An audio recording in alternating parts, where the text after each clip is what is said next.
Good evening. Time being 7 o'clock, I call the September 3rd, 2025 meeting of the Franklin Town Council to order. Please pause for a moment of silence, and I ask that we remember Matthew Vance, who passed away unexpectedly at the age of 51. He was one of the founders of the Elks Riders. The Elk Riders have made countless donations to the Franklin veterans, and he will be greatly missed.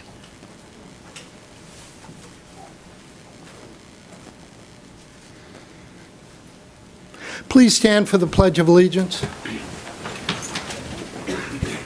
I pledge allegiance to the flag of the United States of America and to the republic for which it stands, one nation, under God, indivisible, with liberty and justice for all.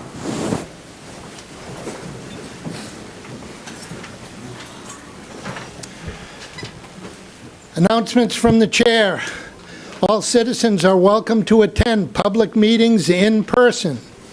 To view the live meeting remotely, citizens are encouraged to watch the live stream on the Franklin Town Hall TV YouTube channel or the live broadcast on Comcast Channel 9 and Verizon Channel 29. Meetings are also archived by Franklin TV on the Franklin Town Hall TV YouTube channel and shown on repeat on Comcast Channel 9 and Verizon Channel 29 for those who miss the live meeting. To listen to the meeting remotely, citizens may call in using this number, 929-205-6099. This will not permit participation in the meeting. To participate in the meeting remotely, citizens are able to join a Zoom webinar using Zoom webinar ID 853-9214-9905. Then you need to hit the pound sign. Once again, the webinar ID is 853-9214-9905 pound. Any participants who wish to speak during the webinar must enter their full name and email address when joining the webinar. All participants will be automatically muted upon joining the webinar. In order to speak, participants who have entered their full name and email address will need to select the raise hand function to request to be unmuted. All speakers will be required to state their full name and street address before commenting. Okay, tonight, Councilor Pellegrini will not be in attendance. She's a little under the weather this evening, so we wish her hope she's feeling well very quickly. Okay, next item is upcoming events. The town of Franklin will hold a biennial town election. I'm not going to let Nancy do that. I'm not going to repeat that again. The Department of Veteran Services will be holding a discussion of VA and state survivor benefits at the Franklin Senior Center on Monday, September 15th at 9 a.m. The discussion is open to veterans, service members, spouses, and their children. Please RSVP by calling 508-613-1315. The 2025 Arts and Culture Symposium will be held on September 18th and 19th. This year's theme, Creative Econ, is in session. Focuses on the intersection of creativity, economic development, and community building, and will bring together artists, creative entrepreneurs, municipal leaders, and small businesses to explore how public art, pop-up programming, and creative placemaking can strengthen both cultural life and local economies. The 2025 Arts and Culture Symposium is making a call for artists for a print pop-up exhibition on September 18th, 2025. For more information, please visit the Arts and Culture and Creative Economy page on the town website. Franklin's Downtown Partnership Annual Harvest Festival, one of our favorite events, will be held on September 27th, 2025, from 12 to 5 p.m. This event will take place in the center of the Cultural District. A community vigil hosted by the Safe Coalition will take place. It already has, so this is, that one happened on the 31st. Okay, next item, announcements from the chair, our town clerk. I'll yield to her. Thank you, Mr. Chairman. Don't you love this when it's standing room only? Hey, Paul. Good evening, Mr. Chairman and council members. I'm Nancy Dinello, your town clerk, and I'm here tonight again to update the residents on the upcoming local biennial election to be held on November 4th at the Franklin High School between the hours of 6 a.m. and 8 p.m. Residents can access the list of candidates. I'm not going to bore you by getting into all of that tonight. You can access that and the seats available on the town clerk's website. The spreadsheet is updated on a daily basis if changes have been made. There are still some candidates who have not returned their papers, so if you're one of them, please remember to do so by September 15th.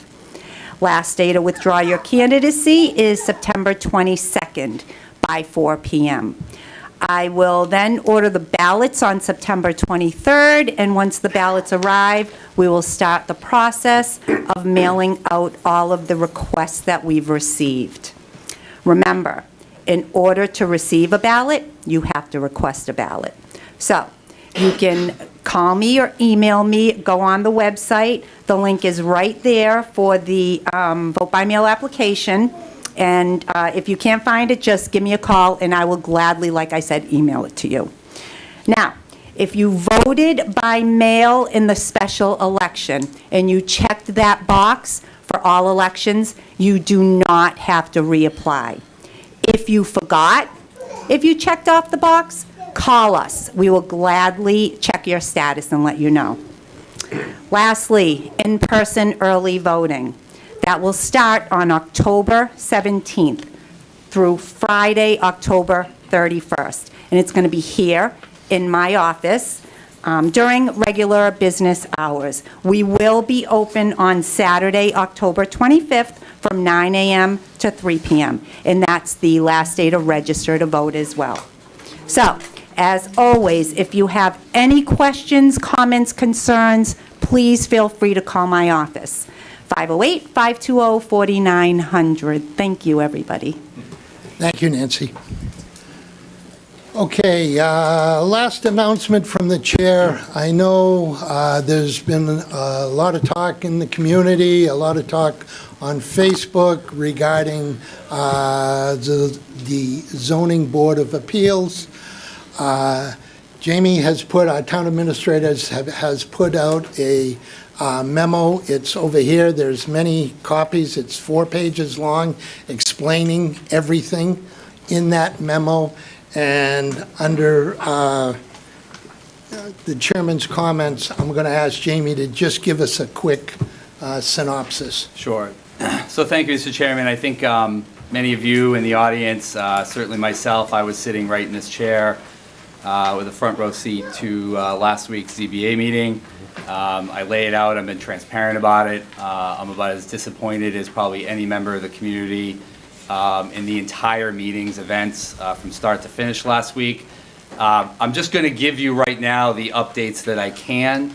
I've sent them around throughout the afternoon. This is where I need AI to help me out, to like do all my work for me, to help me get the message out. But it will, I have sent it to Steve and Alan Earls a couple hours ago or an hour ago. I hope they'll post it on their sites tomorrow.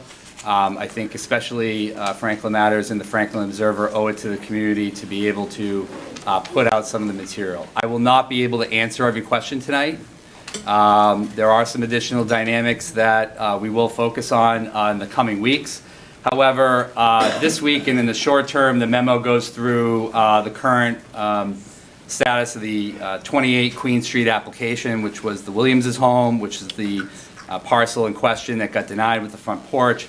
I do want to give our building commissioner, Gus, a huge shout out in working with the ZBA members to reschedule a revote on that, which is tomorrow night at 5 o'clock. I don't expect that there'll be a ton of opportunity for comment. Our goal is to be able to redo that vote. I want to make it clear, Mr. Hunchard, as the deciding vote on that case by statute, has to be the one to actually make the motion to bring it back. Okay, so you actually need to be able to get the Williamses the relief they deserve. He still needs to bring that motion back to reconsider that vote. You can reconsider a vote from a permitting board on the ZBA within 14 days of filing the final decision with the town clerk. Obviously, we're not even within 7 days, so they can do that. So the game plan is the meeting is on 5 o'clock tomorrow on Thursday, and the building commissioner and I have both spoken to the chair of the ZBA, and we do anticipate that the Williams will get relief.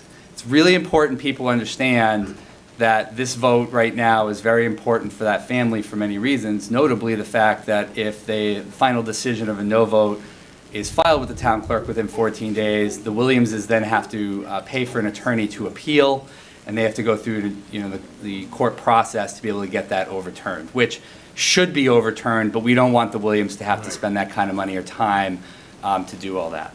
The second thing is, there's been a lot of chatter, I've gotten a lot of questions. Is the ZBA currently a legally constituted entity? It absolutely is. The ZBA has been a legally constituted entity. It has always performed its business. It has never ceased from performing its business, and it will not cease from doing any of its business. There is no votes that have to be rescinded since June. There's no other actions that need to be taken. And in the memo that's over here on the pile that the chairman referenced, I put in here the exact dates of when every member was appointed and when the town council ratified them, and I tried to lay out the duration of those members' terms that they've been on the committee. And then finally, one of the other big points that people have asked me about is obviously why, if the term expired on June 30th, 2025, why was Mr. Hunchard allowed to continue on? That's actually a bulk of this memo, and I've put in here all of the legal references. I need to make sure that there's conveyed to one point that folks really need to understand. By the time the appointment came up for June 30th, there was already 3 hearings for the 444 East Central Street project that had already commenced. I'm not going to go through all the details, people can read it here. But to make a board composition transition or change in the middle of a public hearing like that could be very damaging to the community if there was an appeal on a denial of that project. So if you read the town charter, section 8-4-1, and this is referenced usually every year, not on any cases that have been blown up to this magnitude, but sometimes committee members don't get back to us in time for June 30th, and maybe we appoint them in August, or tonight, in fact, we have a few appointments that we're making. The town charter is very clear. All town officers, boards, commissions, and agencies shall continue to perform their duties until reappointed or reelected, or until successors to their respective positions are fully appointed. So therefore, while the public hearing was already 3 meetings deep, okay, meaning no new members could have been appointed to the ZBA and been participating in the 444 East Central Street project. So keeping the continuity of the members that were there was incredibly important for many, many legal reasons and many reasons that were fair to the citizens and the folks that have shown up at those meetings. So to keep that hearing as clean as possible, we just allowed that charter provision to carry on, knowing that the hearing would be over sometime, probably September, October, November. And then, as I state at the end of the memo, which you can read later on, there's no question that the events of Thursday night, in many ways, have changed the dichotomy of that dynamic. People can read all the citations here. Unfortunately, that is as much as I can talk about the situation right now, Mr. Chairman, but I do know from the dozens upon dozens of folks that I've emailed back, I think the community is very grateful and thankful that within the last 5 days, even considering the fact it was a long weekend, People seem to be very pleased with the fact that and I think many of you and others have been trying to communicate with as many residents as possible. I do think that the memo will help answer a bunch of allegations or accusations or questions within the community. I know that people are going to still ask, well, what does this mean for the hearing moving forward? I will tell you, September 25th is the next date of the next ZBA hearing relative to 444 East Central Street. That hearing is still on. It is still going to pick up right where it left off, and hopefully by the time that hearing date comes, I'll be able to announce a little bit more in a couple weeks. But I can't answer any questions, obviously, because this is under the announcements from the chair.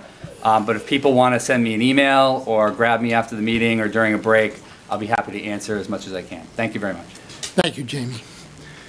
Okay, next item on the agenda, citizens' comments. Citizens are welcome to express their views for up to 3 minutes on a matter that is not on the agenda. In compliance with General Laws, Chapter 30A, Section 20, the Open Meeting Law, the council cannot engage in a dialogue or comment on a matter raised during citizens' comments. The town council may ask the town administrator to review the matter. Nothing herein shall prevent the town administrator from correcting a misstatement of fact during citizens' comments. So with that, is there any citizens that would like to speak on an item not on tonight's agenda? Mr. Brown. Thank you. Thank you, Mr. Chairman and members of the board. Gus Brown, Building Commissioner. Does everybody need to take a breath in here? It seems like everybody's holding their breath. That's my imagination. And I am someone who helps run the ZBA, so save the tomatoes for later, okay? I just want to share a story that happened tonight. I think that with everything that's gone on in the past week or so, and maybe month and year, that it's a good story to hear about what we do in the town of Franklin. There was a Dodge pickup truck, actually a fifth wheel, that laterally parked across all the handicap spots at the town hall this evening. And I'm the ADA coordinator in town, so I was pacing what to do, and my assistant said the driver's over at Planet. So I thought of letting the air out of the tires, I thought of calling the police. But I was pacing and I was upset because unless it happens to you and you're handicapped, you can't fully grasp everything that's going on. So rather than do anything radical, call the police, what have you, I waited. And the gentleman came over with one car and then he came back with another car. And when he came back with the other car, I had my camera out and I was taking a picture of this whole incident. And I was going to send it to the owner of Planet. But he immediately apologized to me, and it diffused the whole situation. And I said, listen, karma's a bad thing. You park in a handicapped spot, someday you might need it. So he got the point, he was very apologetic. And I just want that to be a lesson to all of us, that sometimes with what we do for a living in this town, we get a lot of heat. And it's from the town administrator to the floor sweeper. We try to be perfect every single day in this town for all of you and all of you. And we're not perfect every day. So I just want that to set the tone for what people are going to say tonight about what's happened the last month. And please be kind and remember, we work for you. Thank you. Thank you, Gus. Is there anyone else in council chambers that would like to speak on an item not on tonight's agenda? Mr. Minicelli, please. Name and address, please. Thank you, Mr. Chairman. Mark Minicelli, 31 Longfellow Drive. I actually had 3 comments I was going to talk about tonight, but Jamie has already discussed one of them. So I just want to say thank you, Jamie. Thank you, Gus, for helping to get a new meeting scheduled for tomorrow night to review that decision on 28 Queen Street. Next to Senator Roush and Representative Roy, welcome. Thank you for being here. And thank you both for helping pass the statewide ADU law that is now in effect. My request to both of you now... You want more? I do. I always want more. My request is that the state continue to develop innovative solutions to help make financing more affordable and more accessible, particularly for seniors who may not have significant income, but who own the capital in their existing homes, and that would really help them make ADUs happen for themselves faster. And then finally, I again request of the town council to consider adopting a real SHI metric for the town of Franklin.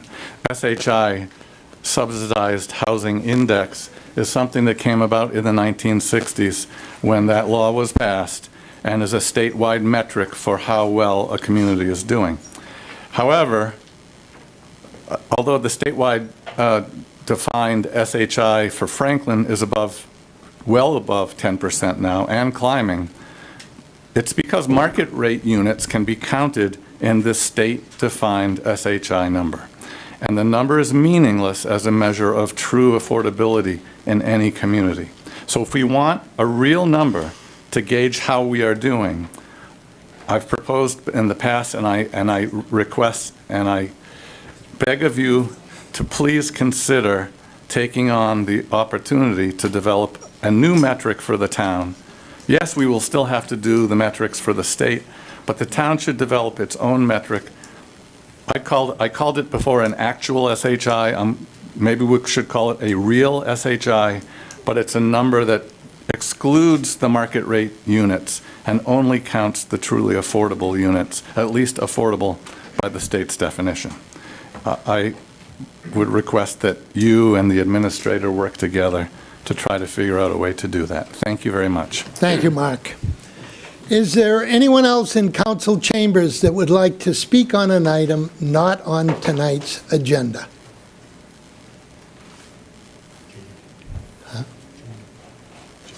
Please. Name and address, please. Jane Calloway Tripp. You had to know I was coming up. I wrote something up, but I am going to take some of it away because Jamie did answer a couple of those questions, but I am going to speak about the ZBA. We have a serious issue with conduct on the Zoning Board of Appeals. The chair at the recent meeting, whose residents who have come forward to speak respectfully and in good faith have been met with dismissive and outright disrespect. That is unacceptable. The ZBA may operate independently in its decision-making, but independence does not excuse incivility. Every resident deserves to be heard and treated with dignity. At the last meeting, 2 members of the board made sincere effort to support the residents' request for a simple porch variance, yet chair voted no. Without any explanation, it felt like because I can type of vote, arbitrary and unaccountable. This same chair has 30 variances on the 444 East Central Street project, and they're still sitting there. Now, let's talk, we can skip this because you addressed that part. We have a broader problem, though. When a board, committee, council member, or even some employees behave purely and disrespect residents, there are no reprimands, there are no public apologies. But when residents express frustration, we're told our tone is unacceptable, and we have even been publicly addressed by members of council. I can give you examples, but I only have 3 minutes. The double standard erodes trust. If we want residents to respect our boards and our committees, then our boards and committees must also respect us in return. I was going to call for removal of the chair, but apparently we can't do that. Of the ZBA, not you, Tom. Thank you, Jane. Just had to clarify that. But in honesty, in the last couple of seconds that I have left, residents have spoken at various committees and boards, and yes, they've been angry. I know, I'm one of them. And we come up here with a tone. But we are the ones that all these boards and committees ask to dig deep and pay more. When we do that, we get told that this is not acceptable because you're all volunteers. And yes, you are. And as someone who has dedicated so much of my own time in the last year and a half, I get it. But you're elected. So is the planning board, ZBA not included. council, school committee. You're elected officials by the people. So we might be upset, but then we get told we can't be mad. But then certain people on these committees are very disrespectful to the residents. I've been laughed at when speaking. That's not okay. I'll end because my time is up and we have a full house. So, thank you. Thank you, Jane. Please come forward, Jean. Name and address, please. Thank you, Tom. Gene Grella, 36 Redgate Lane. I'll be brief. I've been gathering signatures on a petition that I will look to present to the ZBA at the next regularly scheduled meeting, which we know is at the end of September. The petition asks for the town council to rescind their support for the 444 East Central Street project, as well as asking the ZBA to deny the comprehensive permit. In my meeting with residents, which has been very eye-opening, we have about 500 signatures thus far, and the majority are very supportive of this effort, some even asking if they can sign more than once. It's been amazing to see the support we have gotten and the number of residents who want to see this project come to an end. At the last ZBA meeting, we heard clearly from the developer that they will not reduce the size of this project, that the number is 264 or even more. Originally they had 265. The idea behind the friendly 40B process is that the developer works with the town to build a project that works for both the developer and the residents. This project only works for the developer. Given where the developer stands, I believe the ZBA should end the public hearing on this project and deny the comprehensive permit. That denial will be based on many factors that have come up in the public hearing. Traffic issues, wetlands, proximity to well. Last time we learned insufficient sewer pumping, and not the least of which is that the residents don't want more apartments on Route 140, period. Again, I'm asking the town council rescind its support for the project, and that the ZBA be asked to deny the comprehensive permit as soon as possible. Thank you very much. Thank you, Gene. Is there anyone else in council chambers that would like to speak on an item not on tonight's agenda? Seeing no one, is there anyone out there in Zoom land that would like to speak on an item not on tonight's agenda? I don't see any hands, do you? Okay, moving on. Next item on the agenda is approval of minutes. I'd entertain a motion to approve the minutes from July 23rd, 2025. So moved. Second. Motion and second. Discussion, additions, deletions. Seeing none, the vote will come on the motion. All those in favor signify by saying aye. Aye. Opposed? Motion carries. I'd now entertain a motion to approve the minutes from August 13th, 2025. So moved. Second. Motion and a second. Discussion, additions, deletions. Seeing none, the vote will come on the motion. All those in favor signify by saying aye. Aye. Opposed? Motion carries. Okay, moving on. Proclamations and recognitions. We have a few this evening. And the first one is a proclamation for a Hunger Action Month, and I think Tina Puddley's here somewhere. I think I saw her. And I'll ask Councilor Frangillo to read that proclamation.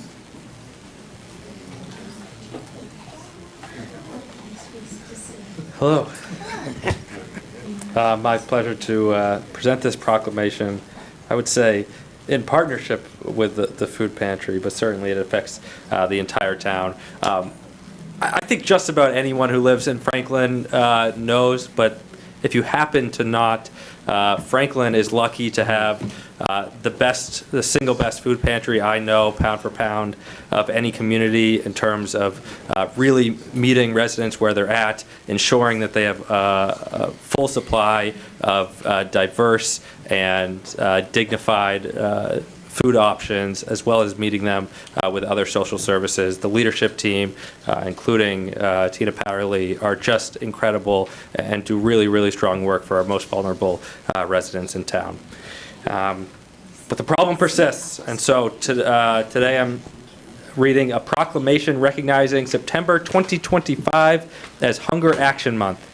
Whereas hunger and poverty are issues of grave concern in the United States, the Commonwealth of Massachusetts, and Franklin, and whereas the high cost of housing, Food and other basic needs have exacerbated food insecurity and put tremendous stress on food assistance programs. And whereas 1 in 3 Massachusetts households have reported food insecurity in the last year, and whereas 1,907 individuals in our community received assistance from the Franklin Food Pantry nearly 27,000 times in the last year, and whereas the Franklin Food Pantry distributed 626,032 pounds of food in the last year, the equivalent of 521,693 meals, and whereas the town of Franklin, Franklin residents, schools, first responders, letter carriers, houses of worship, civic groups, businesses, families, individuals, and more have shown their commitment to fighting food insecurity by supporting the Franklin Food Pantry and food relief organizations. Now, therefore,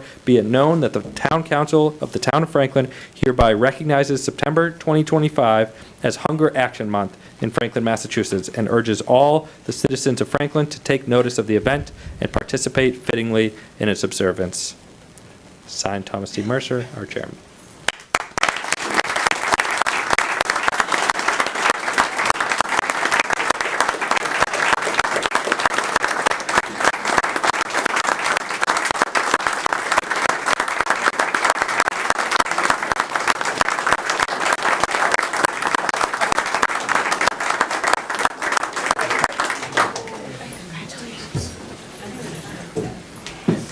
Okay, just so everybody understands what we'll do here, so we don't have mass exodus at all different times here. We'll do the police department and the retirement, then we'll do appointments, then I'll call a recess right after the appointments, and those who want to give an Irish exit can go.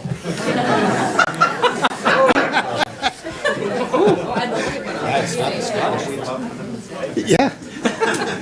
Okay, next item on the agenda is the police department and chief. It's a retirement, recognition, and proclamation for Police Sergeant Michael Campanelli. Mr. Chairman, members of the council, all right, first off, just in case you're wondering, if anything public safety related happens in town, we got it covered. Okay. Really? Doesn't look like it. The Boy Scouts and the Girl Scouts are on duty? Or? Oh, we got reserves, Yeah, tonight's a special night. I mean, all retirements are pretty special. This one's special to me, as Michael and I ended up working for 29 years together, my entire career. Michael, would you like to come up?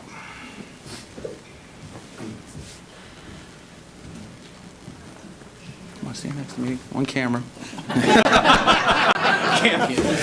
It's not a wide-angle lens. Sergeant Michael Campanelli retired from the Franklin Police Department on August 21st, 2025, after 32-plus years of dedicated service to the residents of Franklin. Michael was hired as a police dispatcher in December of 1992. Dispatchers were often overlooked for the services they provide, but they are crucial for public safety, acting as the vital link between the public and police officers. Always providing a calm and reassuring presence on the radio, Michael not only performed well completing the day-to-day tasks assigned to dispatch personnel, but was exceptional when tasked with the coordination of multi-agency responses to large-scale incidents and effectively managing high-stress situations. Michael has a unique memory, and he could often remember incident numbers, phone numbers, and other important information needed by officers without having to look it up. Because of this unique trait, officers affectionately provide him with the nickname Rain Man. In reference to the Dustin Hoffman character, Raymond Babbitt, in the 1988 movie with the same name. As a newly hired officer in 1996, I greatly benefited from Michael's exceptional service and want to personally thank him for the reassurance I enjoyed and needed as a rookie police officer working the overnight shift. After 6 years with the department, Michael was hired as a police officer and attended the 9th Municipal Police Officers class at the Norwood Academy, graduating on April 30th, 1999. For the next 5 years, Michael was assigned to the Patrol Operations Division. In 2001, Michael began the arduous process of becoming a traffic accident reconstruction specialist. An accident reconstructionist is a professional who uses their knowledge of physics, engineering, and other relevant fields to analyze the factors contributing to an accident to determine its cause and sequence of events. Michael provided this service for the remainder of his career. In February 2003, Michael was promoted to the rank of sergeant, and for the remaining 22 years of his career, Michael continued to serve with the Patrol Operations Division, providing leadership, supervision, and mentoring the officers on his shift. In 2014, Michael received the coveted FBI Law Enforcement Executive Development Association's Trilogy Award for completing the 3 courses designed to provide a comprehensive leadership education. Throughout his career, Michael has received many letters of commendation and has been awarded both the department's Meritorious Service Award and Leadership Award. Michael has been a valuable, and steadfast member of the Franklin Police Department and will be missed by all at the agency. We'd be remiss if we did acknowledge that much of his success can be attributed to the support he received from his wife Courtney and sons Anthony and Thomas throughout his career. We wish him and his family the very best in his retirement and all his future endeavors.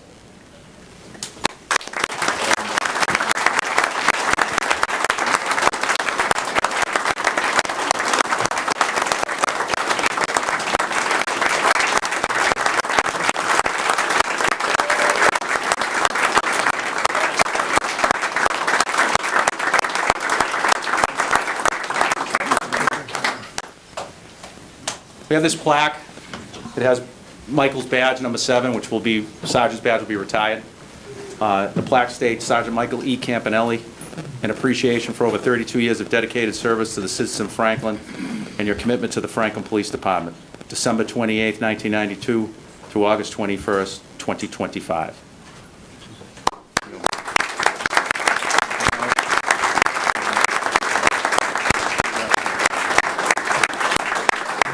Don't go anywhere, Michael. We got a few more.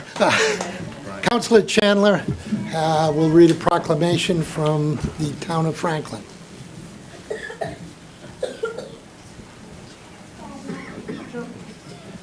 Hi, everyone. I'm very honored to do this one. He's got his whole family right over there, so I'll kind of speak loud to them. A proclamation honoring Sergeant Michael Campanelli on the occasion of his retirement from the Franklin Police Department. Whereas Sergeant Michael Campanelli joined the Franklin Police Department on December 28, 1992, and after more than 32 years of dedicated service, retired on August 21, 2005. And whereas throughout his 32 years of service, Sergeant Campanelli has risen through the ranks at the Franklin Police Department as a police dispatcher, patrol officer, and sergeant.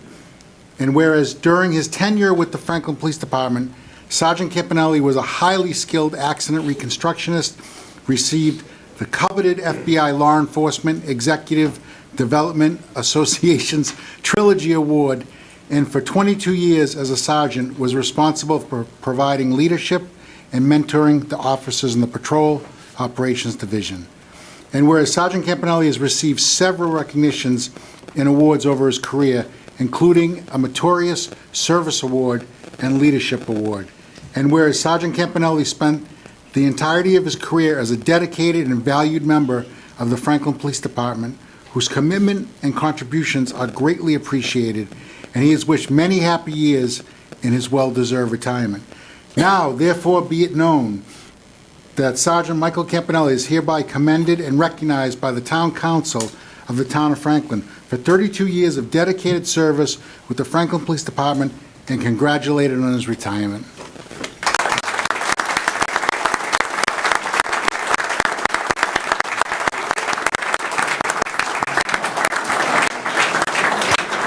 Representative Roy.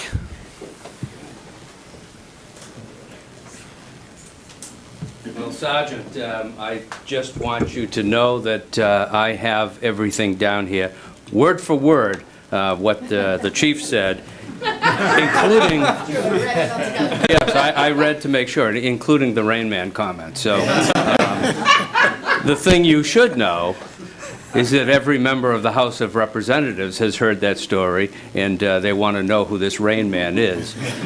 This was heard on the House floor on August 18th of 2025, and I have a resolution here that was presented on the floor of the House on August 18th, and you know, the chuckles on the Rain Man were definitely there.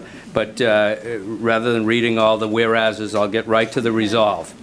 that the members of the Massachusetts House of Representatives hereby join with family and friends in paying honor and tribute to Sergeant Michael Campanelli and extend to him their sincere congratulations and best wishes on the occasion of his retirement and future endeavors, and be it further resolved that a copy of these resolutions be forwarded by the clerk of the House of Representatives to Sergeant Michael Campanelli. It's signed by Ronald Mariano, the Speaker of the House, Timothy Carroll, who is the Clerk of the House, and myself, whose great honor it is to be your state representative. And I want you to know that the vote was unanimous, despite the Rain Man comment. So congratulations and best of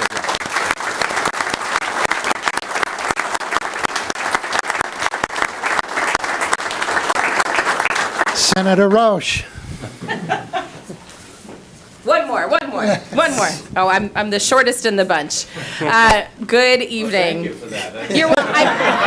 I purposely did not wear heels for that explicit reason.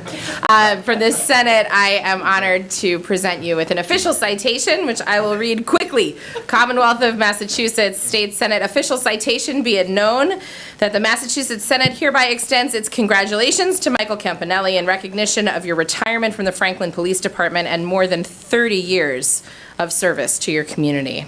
And be it further known that the Massachusetts Senate extends its best wishes for continued success, that this citation be duly signed by the President of the Senate and attested to, and a copy thereof transmitted by the clerk.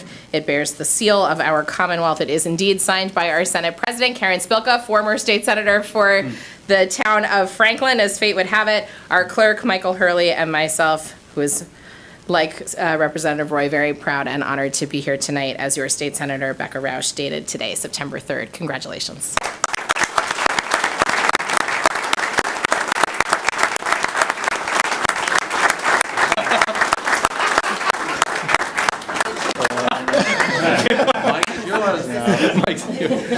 Well, as I said a couple weeks ago, I couldn't have asked for a better place to basically call my second home for more than half my life.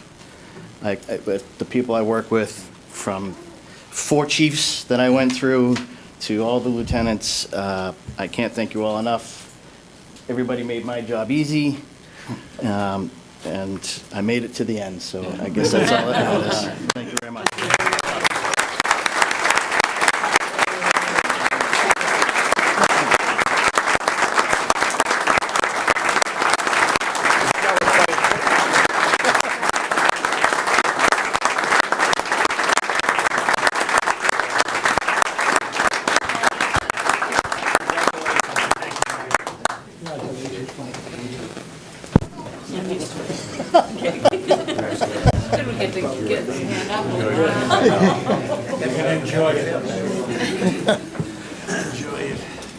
Okay, next on the agenda, Chief, we have a promotion, so, of Sergeant Joe McLean. One retires, one gets promoted. He's hiding. Josie is.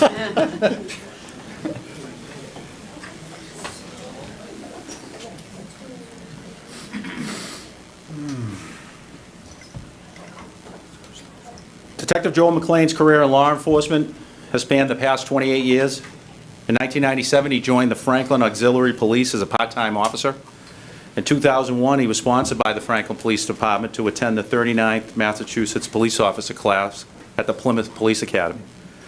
Joe was hired by the Nantucket Police Department in 2002 and patrolled the island for 3 years before transferring to the Franklin Police Department in 2005. For the next 11 years, Joe was assigned to the Patrol Operations Division, never one to shy away from a challenge and advance his career. Joe obtained 2 certifications considered by most to be the most challenging and difficult to obtain in law enforcement. A drug recognition expert, or DRE, is a police officer trained to recognize impairment in drivers under the influence of drugs, other than or in addition to alcohol. A fairly new program in Massachusetts in the early 2000s, Joe not only became a DRE, but was also a DRE instructor, responsible for training new DREs at the FPD and throughout the Commonwealth.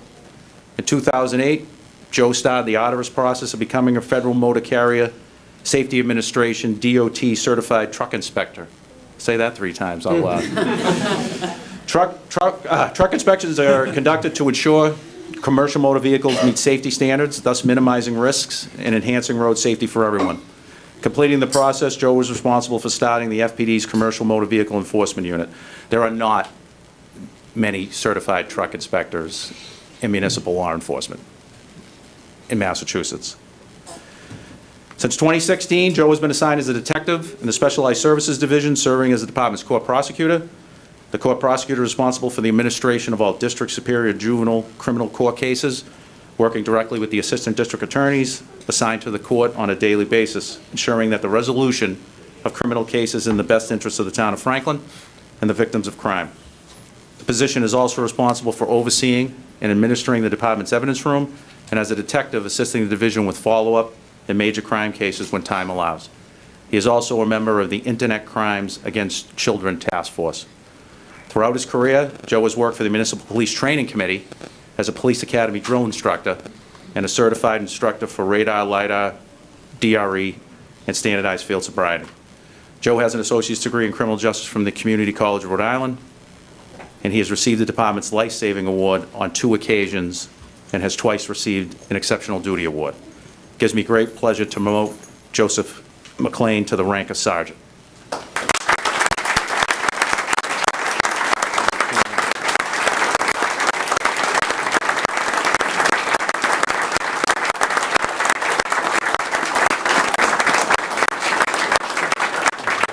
Joe, I'm going to ask you to raise your right hand and repeat after me. I, Joseph McLean, I, Joseph McLean, do solemnly swear do solemnly swear to faithfully execute the duties faithfully execute the duties as a sergeant as a sergeant for the town of Franklin for the town of Franklin with respect, with respect, integrity, integrity, and excellence, and excellence, and to uphold the mission of the department, to uphold the mission of the department, the Constitution of the United States of America, the Constitution of the United States of America, the state of the Massachusetts, state of Massachusetts, and the laws and ordinances and the laws and ordinances of the town of Franklin. of the town of Franklin. So help me God. So help me God. Congratulations.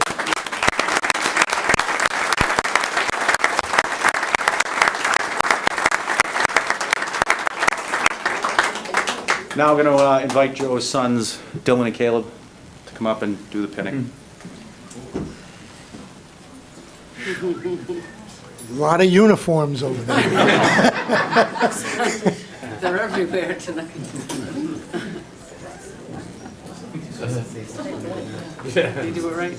Wow.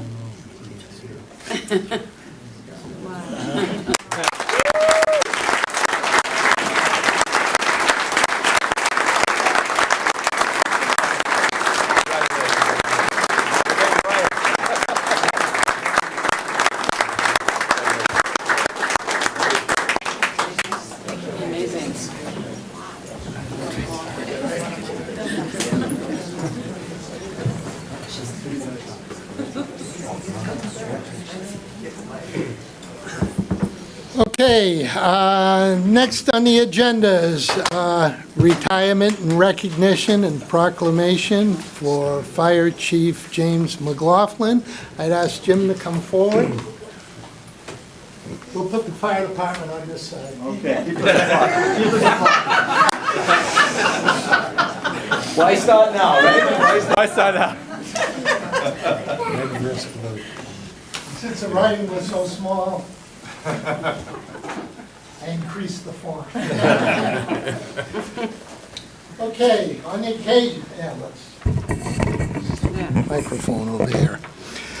On the occasion of his retirement as the fire chief for the town of Franklin, whereas Fire Chief James Jim McLaughlin joined the town of Franklin as fire chief on July 8, 2019, bringing with him extensive experience through his 30 years of service with the Warwick, Rhode Island Fire Department, and for the past 6 years has been a dedicated leader and advocate for the Franklin Fire Department. And whereas Chief McLaughlin became Franklin's fire chief during a pivotal period of significant transition within the department, Following many retirements, including those of the chief, deputy chief, and 2 captains, the department was in crucial need of a leader who could rebuild the department while developing a fresh vision for the future. And whereas, from day one, Chief McLaughlin hit the ground running, meeting them, then exceeding every expectation with which he was charged. Key goals of his leadership included improving communication between the department, town staff, and the public, unifying and engaging department staff to shape the future of the department, and providing the best possible public safety services to the residents of Franklin. In 6 years, he has accomplished all of this and more. While impossible to quantify every achievement, some of the fire department's notable accomplishments under Chief McLaughlin's leadership include the department's departure from civil service, a department reorganization to include battalion chiefs, and an increase in staffing to 61 firefighters/paramedics up to July 1st, 2025. The addition of a 3rd ambulance in service up till July 1st, 2025. The implementation of an aggressive training program. The receipt of grant funding in excess of $3 million, and the very rare, exceptional achievement of attaining an ISO Class 1 rating. Perhaps most importantly, Chief McLaughlin has fostered an environment within the department that encourages empowerment of leadership and decision-making among its senior members, and professional development and mentorship for its new members, ensuring a solid foundation of stability and growth for years to come.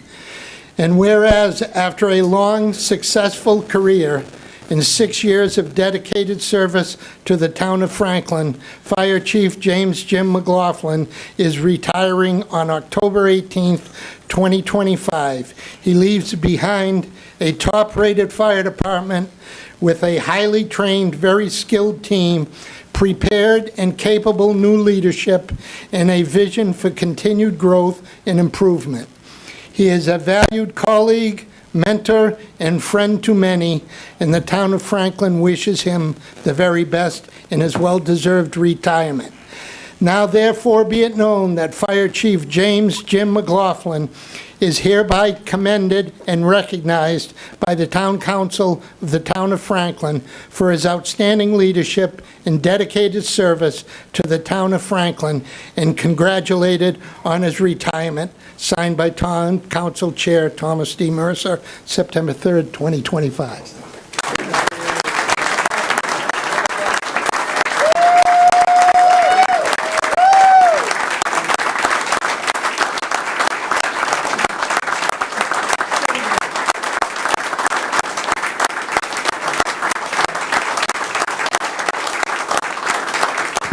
Representative Roy.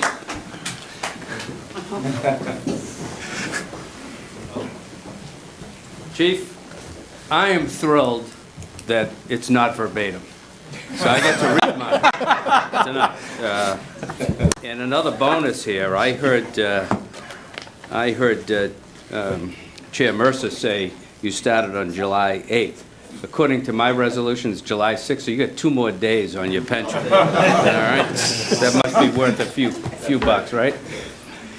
This is a resolution from the Massachusetts House of Representatives congratulating James McLaughlin on celebrating his retirement from the Franklin Fire Department. Whereas Fire Chief James McLaughlin will retire from the Franklin Department. Well, geez, I have you retiring a little earlier. He said October 18th. I got October 1. So you lost 14 days. I apologize. There you go. That's something can be remedied with a little bit of legislation. We'll take care of that. Don't you worry. Talk to the new chief. Yes. Whereas Fire Chief James McLaughlin was hired as Fire Chief EMA Director on July 6, 2019. As Fire Chief EMA Director, James has been thankful for the honor and privilege to lead a fire department consisting of such respected firefighters and paramedics who serve the community of Franklin. And whereas Fire Chief EMA Director James McLaughlin is proud of the milestones he has accomplished in leading the Franklin Fire Department. A few highlights are, as Chair Mercer said, attaining ISO Class 1 rating, the institution of an aggressive training program, replacing the CAD software program, and increasing the staffing level to 61 firefighters and paramedics. The most important accomplishment James recalls is the 0 fire-related fatalities or serious injuries to civilians or personnel in recent years. Let me restate that. He's thankful for the 0 fire-related fatalities or serious injuries to civilians or personnel in recent years. That's something you'll take with you. He's thankful for the hard work of the members of the department to make all this possible. And whereas Fire Chief EMA Director James McLaughlin is thankful to Franklin Town Administrator Jamie Helen for appointing him to the Fire Chief EMA Director role and for Jamie's support, and to the Town Council and Finance Committee for their support in never compromising the safety of town residents. Resolved, that the members of the Massachusetts House of Representatives hereby join with family and friends in paying honor and tribute to Fire Chief James McLaughlin and extend to him their sincere congratulations and best wishes on the occasion of his retirement and future endeavors, hopefully on a golf course. And be it further resolved that a copy of these resolutions be forwarded by the clerk. You like that joke? Thank you. Thank you for laughing. Be forwarded by the clerk of the House of Representatives, the Fire Chief James McLaughlin. It's signed by Ronald Mariano, the Speaker of the House, Timothy Carroll, the Clerk of the House, and myself, whose great honor it is to be the state representative for you in this community. And I'll hand this to you now. Thank you so much.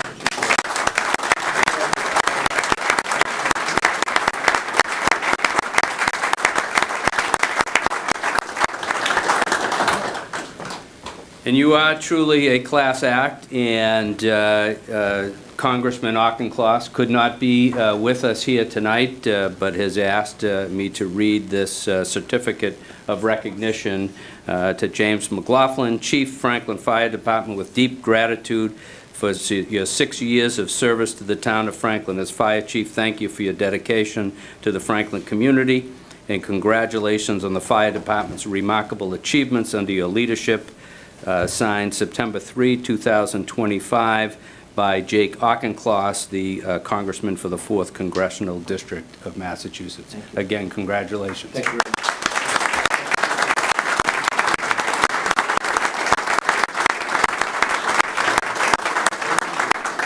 Senator Roush.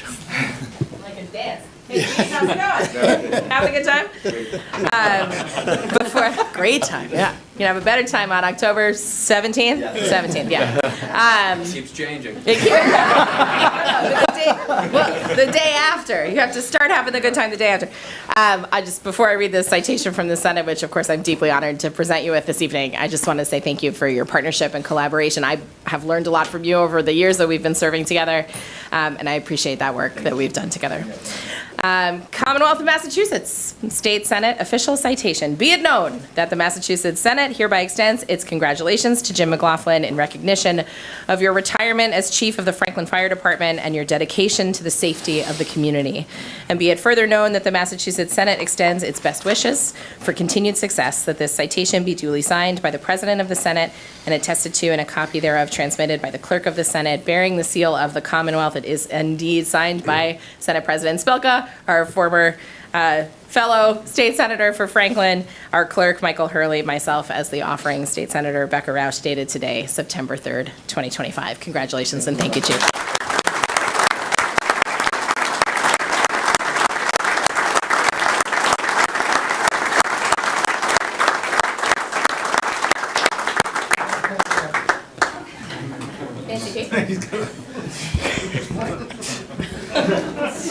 Need some help getting back up there? 30 years ago.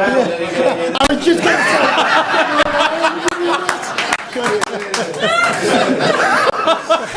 say. I'm sure they didn't. Chief, under your guidance, the department was restructured to better serve our growing town. You honored our history by assisting in the return to its rightful home, Franklin's original 1949 ladder truck, a symbol of tradition and pride. At the same time, you prepared us for the future, leading your team in securing 2 new pump trucks, a new ambulance, and most recently, the successful arrival of a brand-new ladder truck. The only thing you ever asked for that we couldn't quite deliver, I'm going to open it for you.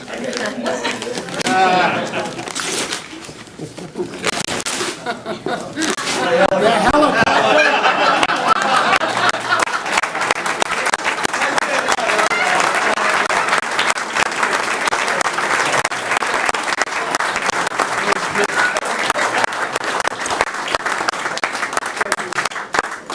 Remote control?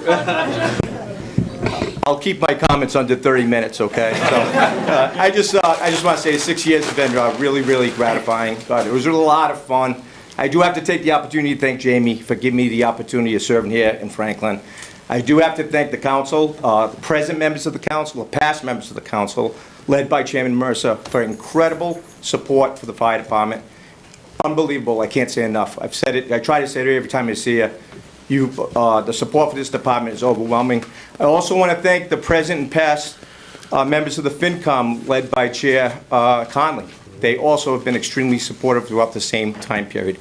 I'm very fortunate to have Senator Roush and Representative Roy here in person, to personally thank them for their leadership on the other side of the pole over there. But I thank you. It's special that you're here, that I get to in person. Thank you for that. I do want to acknowledge the department heads in the town of Franklin. They're spectacular people. They're unbelievable people. Great to work with, and they've got great staff people underneath in their respective departments who really supported the fire department. Then, of course, the fire department, the men and women of the department, the support they've given me, and I just appreciate what they do on the street. They do a great job on the street. Franklin Fire Department has 2 great fire stations. We have the state-of-the-art equipment. We have the state-of-the-art apparatus, as the chairman has already alluded to. But really, for me, what makes the fire department great is the people. And I'll end with this. As noted previously, the Franklin Fire Department is one of 14 ISO 1 Class 1 departments in New England right now. And the real reason we're a Class 1 department is because we have first-class members right here. Thank you very much.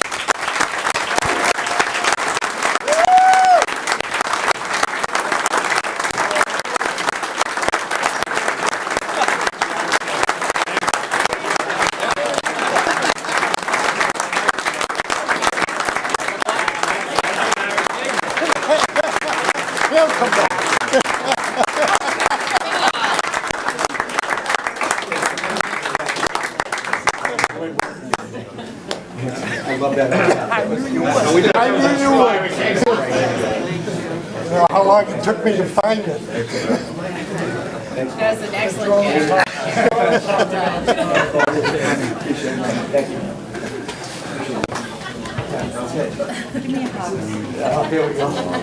Okay.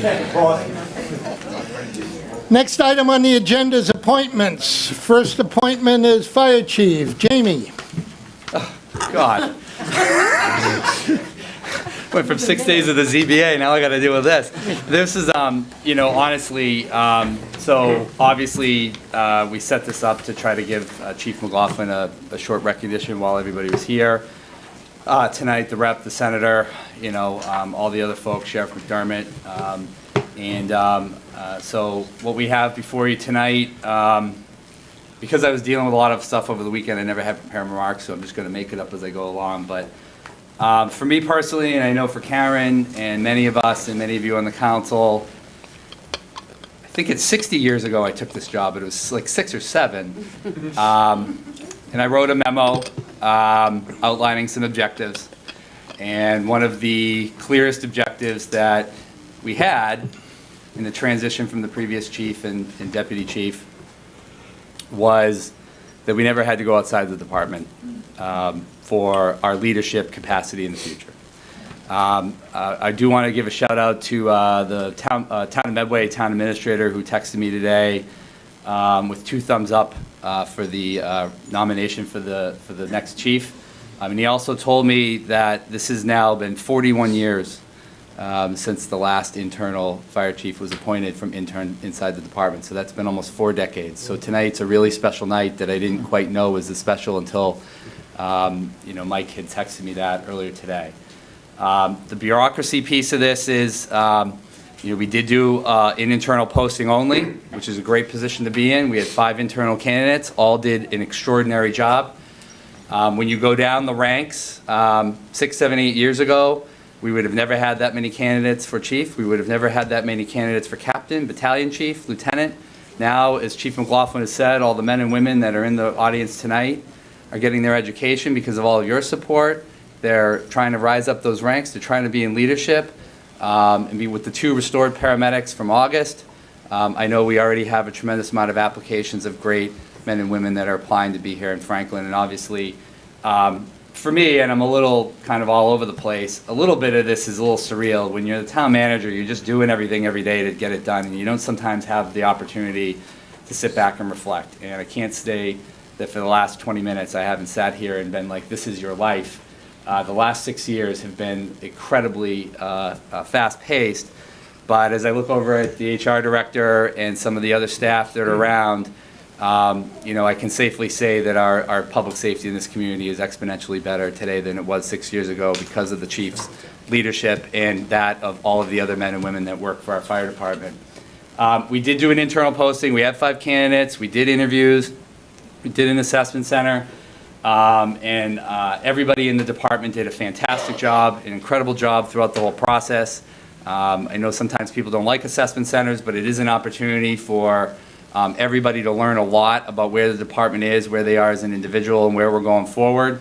And I'm extremely happy and pleasantly really happy to put forth the nomination tonight for someone who's been an amazing leader for our department for many years. Chuck Allen. I will say that Chuck did incredibly well on obviously all of the pieces that you have to as part of the process, but there's a lot of other intangibles. Leadership, he spent years on our IAC learning about health insurance. He spent years on our safety committee. He was the union president for many years. And as many of you remember, in 2020, for those of you that were there, most people were in lockdown, but we had a huge promotional ceremony up at the fire station with the new contract.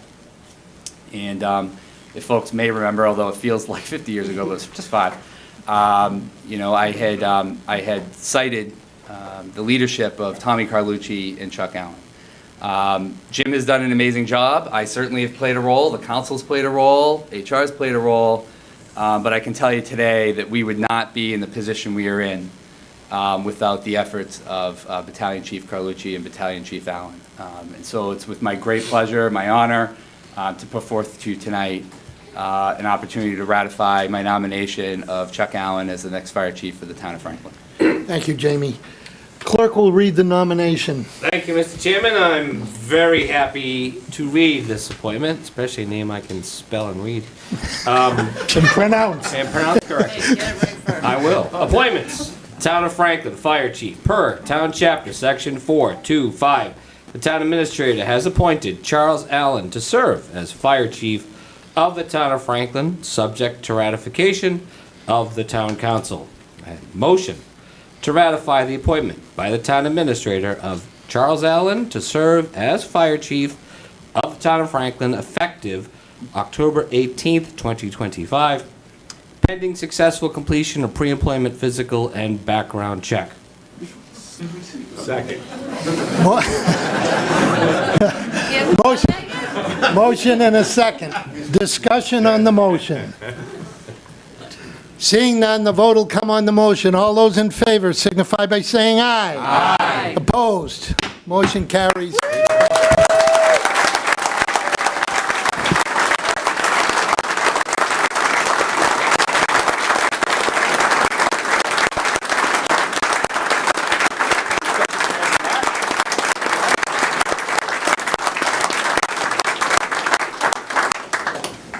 I'm going to come over to the fire side. I didn't know those sides. Through you, Mr. Chair, I just wanted just a few words. I'd just like to take a moment to thank our town administrator, Jamie Helen, and the selection committee, and this council for placing your trust, confidence in me to serve as the fire chief. I also want to recognize Chief McLaughlin. When he came to our department 6 years ago, as has been stated tonight, he reshaped the organization. He strengthened this culture. He set us on a path of growth and improvement. Because of his leadership, many of us were prepared to step forward when the time came. I'm grateful for his mentorship and proud to continue building the foundation he established. We have the greatest fire department around, serving an incredible community, and I'll work every day to ensure that tradition of excellence continues. Finally, on a personal note, I want to thank my wife for her support and patience, especially with me spending so much time in the books over the years. And since today happens to be her birthday, I couldn't miss the chance to say happy birthday, and thank you for always being by my side. I appreciate it.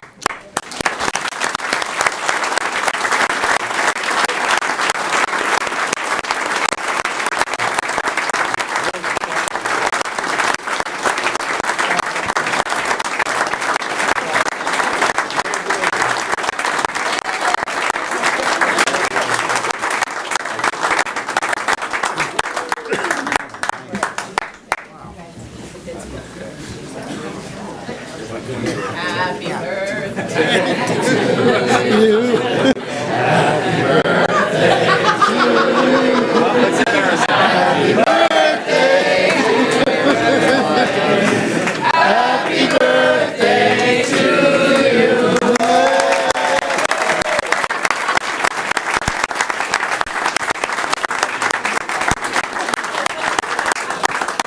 He might get you a helicopter.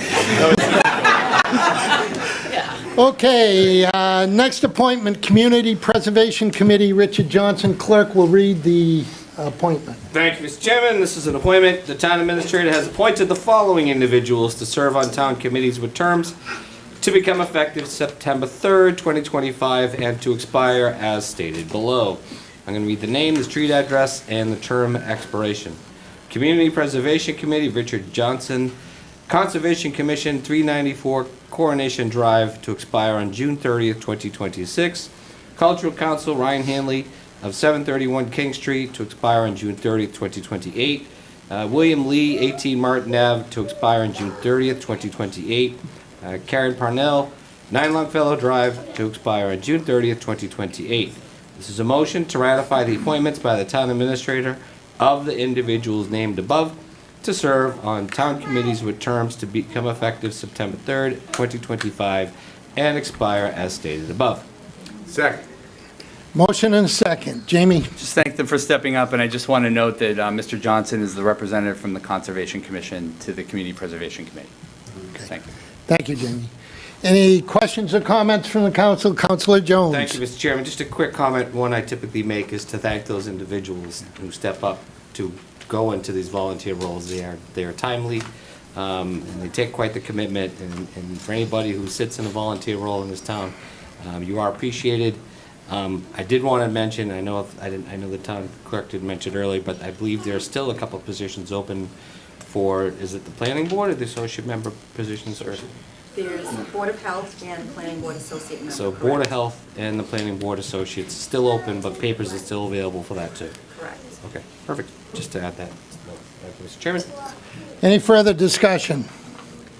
Seeing none, the vote will come on the motion. All those in favor signify by saying aye. Aye. Opposed?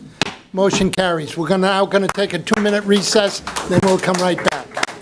Recording stopped.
Bill gonna do it?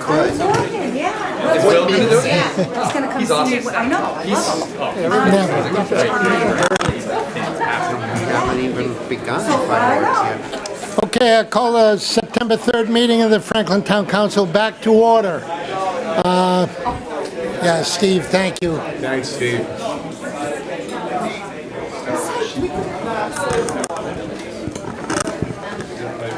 Okay, we're going to take the presentations and discussion out of order. Senator Roush has an appointment or has a time frame, so we'll go to the legislative update first. And Senator Roush, if you could please come forward. Did you wear your flak jackets? Or no? What kind of flack are we going to get? Yet to be determined. We'll find out shortly, sir. Thank you for taking us out of turn, Mr. Chair. Not a problem. All right. I defer to you, All right. Franklin. Well, thank you all, members of the council and administration. It's a great honor to be here. I can't believe another year has gone by, but I just want to highlight some of the things that have happened up on Beacon Hill and answer any questions or address any issues you may have. First of all, just wanted to start by saying I was honored to be promoted as a division leader this year and become a part of the Speaker's leadership team. It's a great honor and it's a great benefit to this community. I'm working on a diverse area of topics. Of course, I will continue working in the energy space, working on some economic development issues, budget issues, and anything that the Speaker has in mind that comes my way. And speaking of budget, I'll jump right into what happened in the FY26 budget and the items for Franklin, beginning with the $30,460,643 in Chapter 70 funding. That was a significant increase. We did the minimum, tripled the minimum amount. As you know, Franklin is a hold harmless community, so that's where that figure comes from.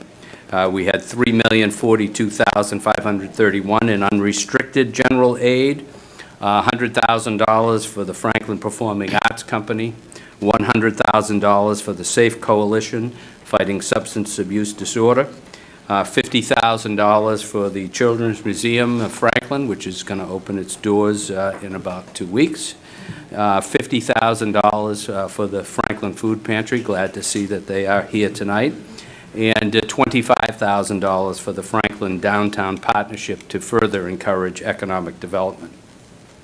Chapter 90 funding, Franklin's going to receive a whopping $1,784,137.23 in total Chapter 90 funding for local road and bridge improvements. And this was approved in a bill that made a historic increase in Chapter 90 funding to $300 million. And we had an additional $80 million from the Fair Share Supplemental Bill for a combined $380 million in 2025. And this makes a 50% increase over past funding levels. To remind you, in FY25, Franklin received $939,827.63. So getting an additional $850,000 in this year alone. And this funding is going to allow Franklin to make necessary repairs and upgrades to its local roadways and bridges. I was delighted to see that King Street is no longer grooved. It's tough riding a bicycle on grooved pavement, I can assure you, but it's great to see that we will be able to address roads in the Commonwealth. And another issue, I provided you a copy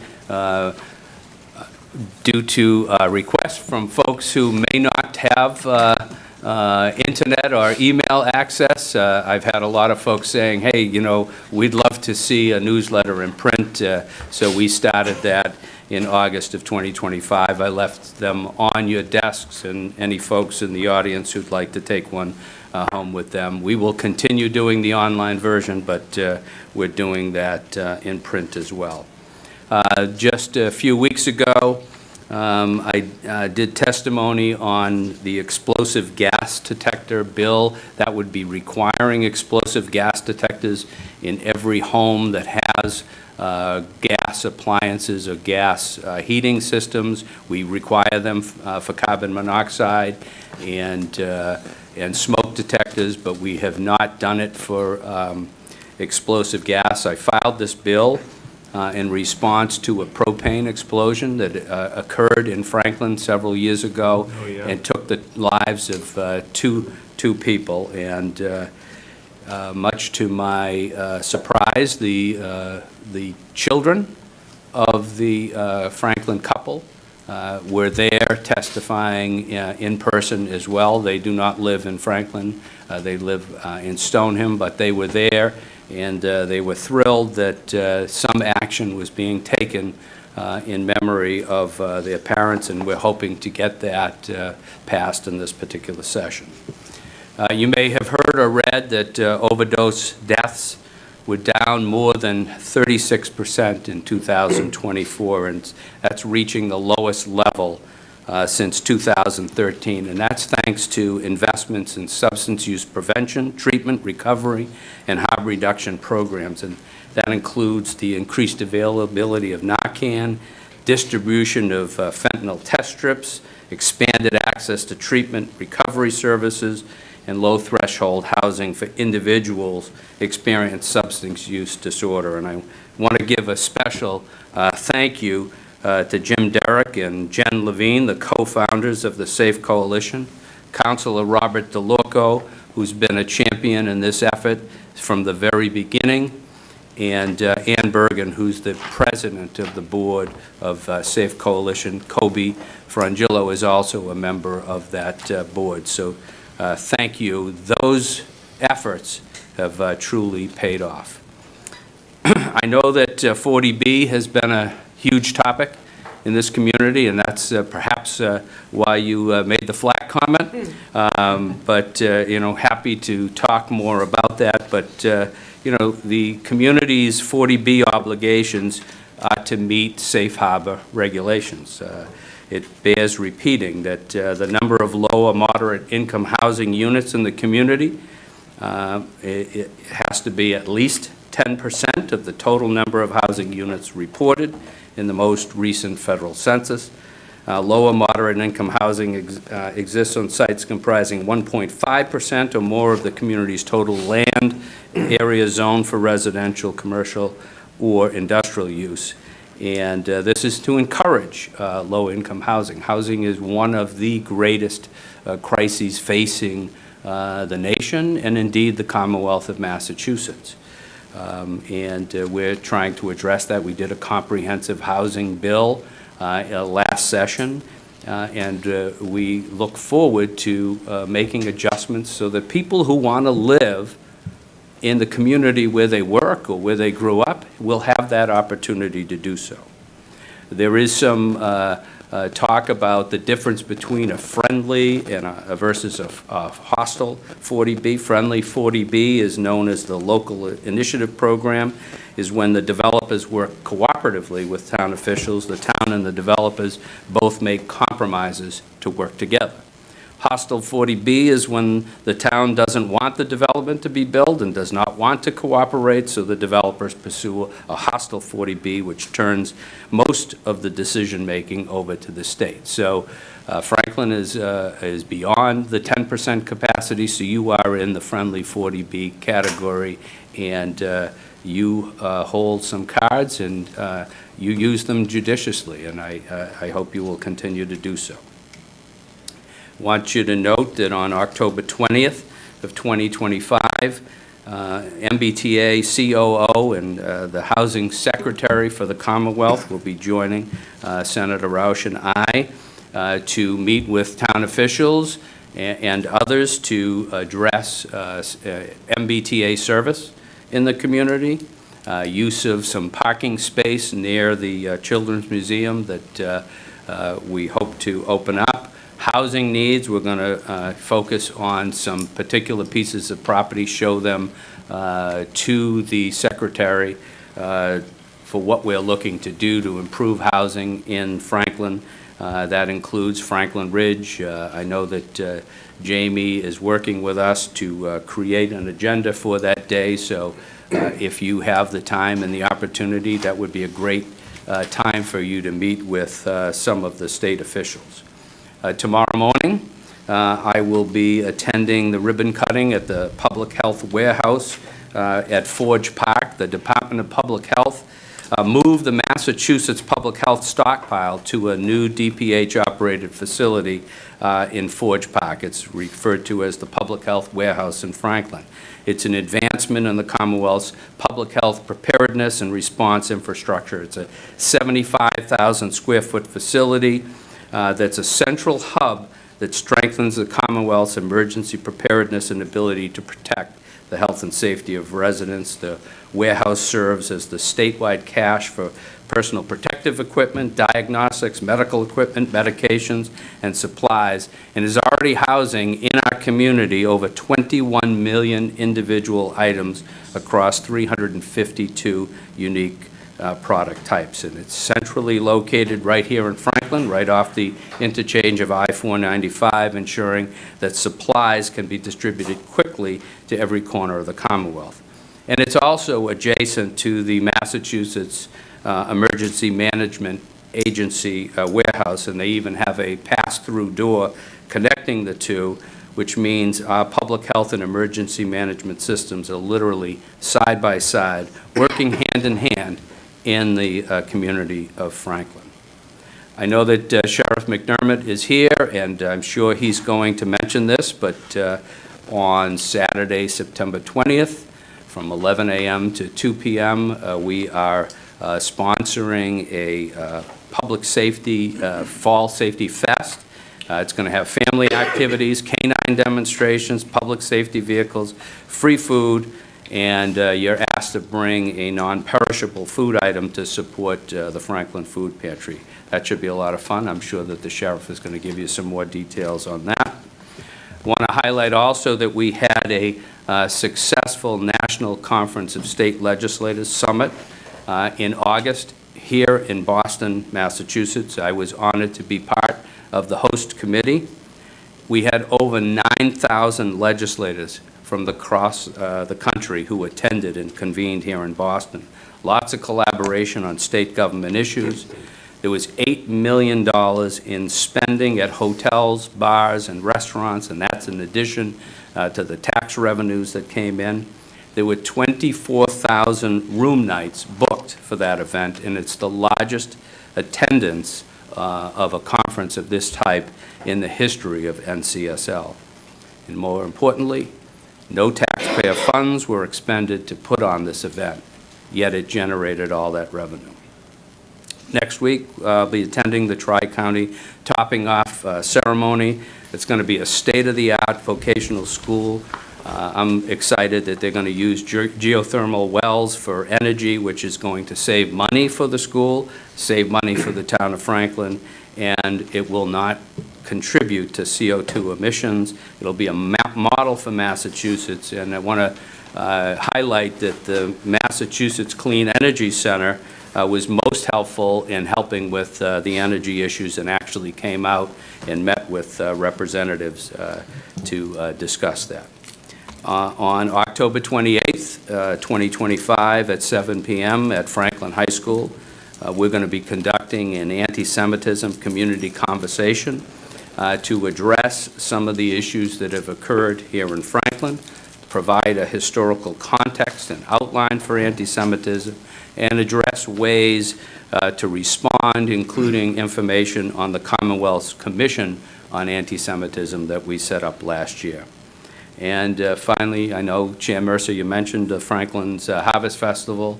Senator Roush and I will be at a booth there, so please stop by to say hello, weigh in on a topic, or ask a question, and that's September 27th from noon to 5. I think that gives you a glimpse of some of the stuff we have done over the past year, and there's more to come, and I thank you for your time and attention. Senator. Senator Roush. Thank you, Representative. It's great to be here with all of you, as it is every year. Always a joy to be in Franklin. We are here, well, Mr. Roy lives here, so, but it's, so you're here a lot. You know, as you all know, I represent 11 towns in the state senate. Franklin being one of the biggest by population and also by geography. I'm here a lot. We're having lots of events and other things. I won't rehash some of the things that Representative Roy said, but we just had an event just before this, our first Snacks with the Senator, which I think was a success. And I enjoyed the snacks. Yeah, the snacks are good, and it also helps local businesses. So it's great to be with all of you, and I will try to not duplicate, but still provide some updates from the Senate side of things. The legislative term, as you all know, starts in January of the odd-numbered year, and so we've just started. We are in the first year of our legislative cycle. With a new legislative cycle comes new appointments. So this session, this year and into next year, I serve as the Senate chair of not one but two joint committees. Those are the committees in the legislature that both receive and hear testimony on and make determinations about substantive legislation that's filed by all of our colleagues, all 200 of us. So I have returned for my third successive term as the Senate chair of the Joint Committee on Environment and Natural Resources. You're going to report my bills out favorably? You have to talk to your House chair. Okay. That is how the new joint rules work, Mr. Roy. We did just have a hearing on one of your bills yesterday. That was just yesterday. So I'm returning. It's my third successive term as the chair of the Environmental Committee. I am also reappointed as the Senate chair of the Joint Committee on Municipalities and Regional Governments. The last time I served as the chair of this committee was the COVID session. So hopefully this one will be a little bit smoother without a deadly global pandemic that shuts down municipal governments all across the state in the middle. Both of these committees this session have already received legislation filed by the governor directly. That includes an environmental bond bill, the biggest in the history of the Commonwealth, more than $3 billion in bond authorizations in just the legislation filed by the governor. We have already heard testimony on that bill. And the governor's Municipal Empowerment Act, on which we will be hearing testimony next month. A little bit more about committees to come. To focus on what I know is top of mind for all of you, money. You heard already about some of the funding that Franklin has received in the fiscal 26 budget, which we passed, was the fastest budget process in my tenure. Hooray. And it was signed into law on July 4th, actually, so just a couple of days into the current fiscal year. The total budget was $60.9 billion, including $22.5 billion for health and human services. That's the biggest chunk of our state budget every single year. More than $7.25 billion for Chapter 70. That's a 70% increase. Excuse me, a 7% increase in education. 70 would be a lot. I know, Mr. Chair. I see your face. Bring it on. That'd be great. Chapter 70, 7% increase over last year. And we were able to do that in part because of the revenues that have come in from the Fair Share Amendment, which continues to be very successful in supporting people all throughout the state. We continue to fund universal free school meals, fare free public transit regionally, and I had several statewide successful amendments to ensure that we continue to fund things that are priorities for Franklin, for the remainder of my district, and also for people all across the state, including $1.8 million for Hey Sam, and that's the Youth Mental Health Text Line, and the Samaritans work to promote mental health and do suicide prevention efforts, $3 million for civics education, $200,000 for the Massachusetts Women's History Center, which is currently accepting nominations for its first inductees into the Massachusetts Women's Hall of Fame. So I encourage you all to check that out. $150,000 for an abortion legal hotline. Reproductive rights and justice, of course, continuing to be under threat in many places with a lot of uncertainty, so that legal hotline is quite important. And particularly important for Franklin because this idea actually generated from Franklin's own students and students in other towns in my district who came into the State House for my annual Spring Student Summit, Youth Summit. They pitched an idea to me, a policy pitch and a funding pitch about generating better access to AP courses. And I said, hey, that's a really good idea. Let's see what we can do. And within a month and a half, 2 months, we had secured $100,000 to promote broader and more diverse access to advanced placement coursework throughout the state. It was also, in addition to the many earmarks that Representative Roy mentioned, we were also able to get $50,000 for Franklin's 250th anniversary celebration, which is very exciting. And in a separate vehicle, $100,000 to create outdoor learning environments in public school courtyards, which is also really exciting. Let's see. We've done a variety of supplemental budgets as well, including one specifically about fair share. So those dollars go always to education and transportation. That was a $1.3 billion vehicle. And some additional supplemental budgets. You heard already about the UGA, the unrestricted governmental aid, slightly north of $3 million. There are almost $30.5 million in Chapter 70 for the district. There's also $6 million for Tri-County and $1.5 million for Norfolk Aggie. And you heard about the transportation funding as well. Skip that stuff in the interest of time, but if anybody has more specific dollar amount questions, you are more than welcome to ask.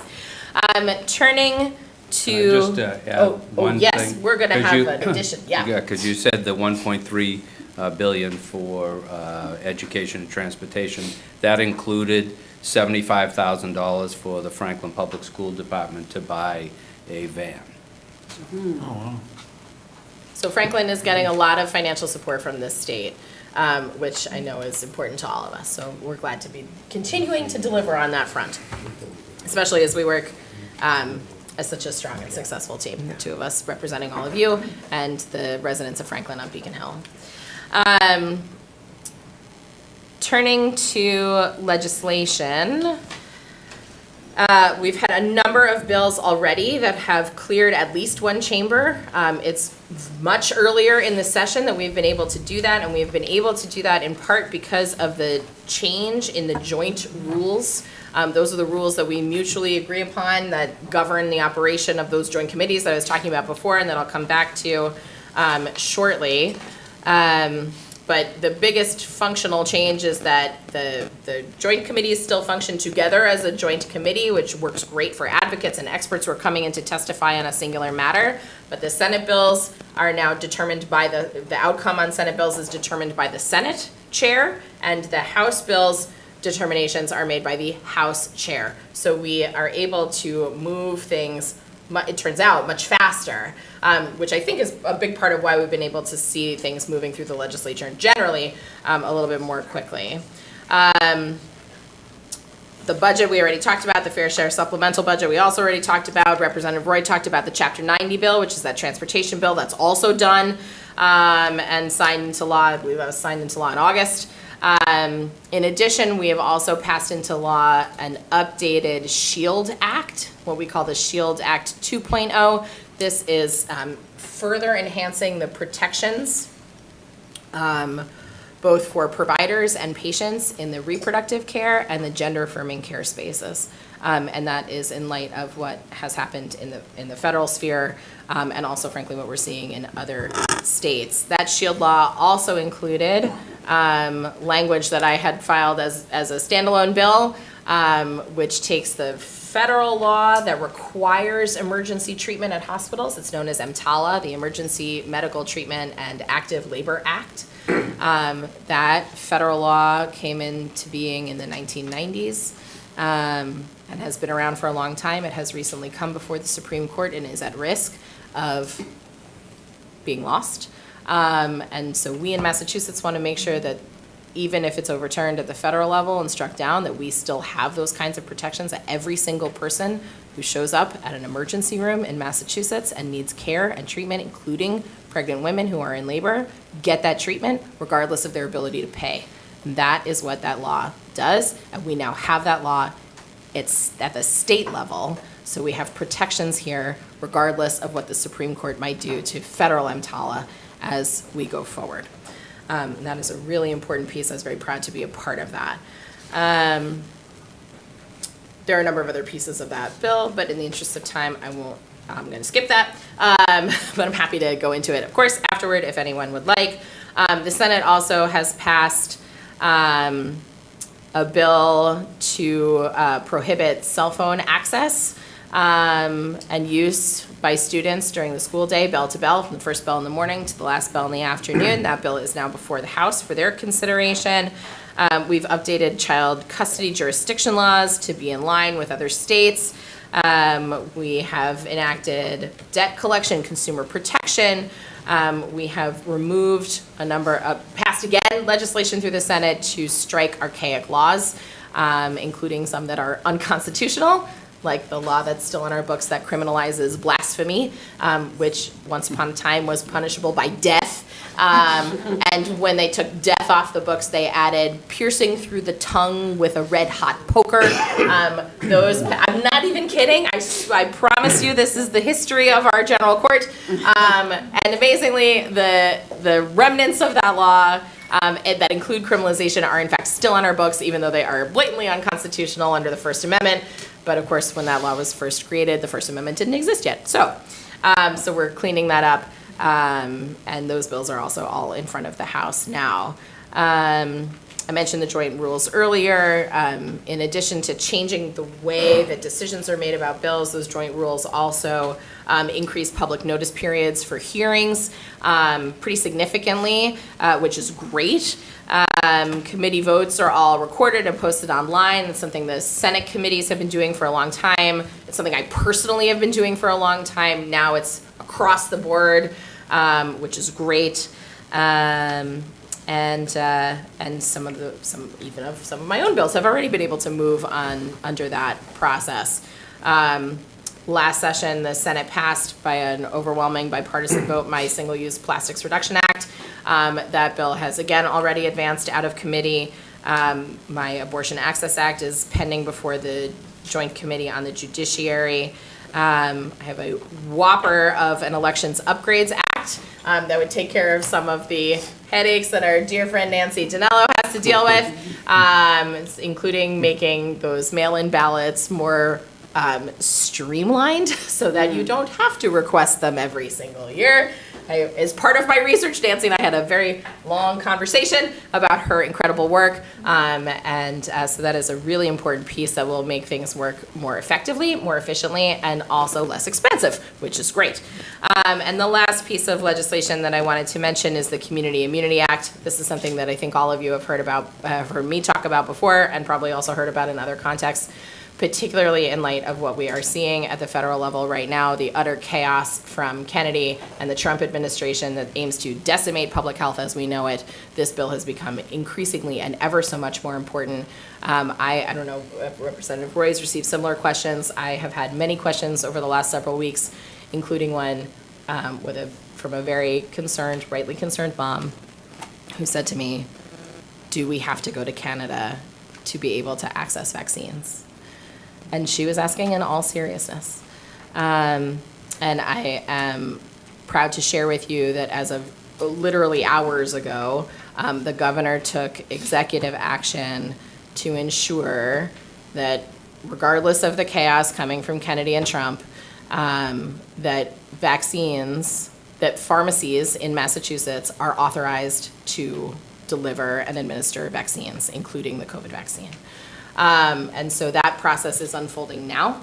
It's going to take a little while for all of that to sort of come back online, a few days, maybe a week.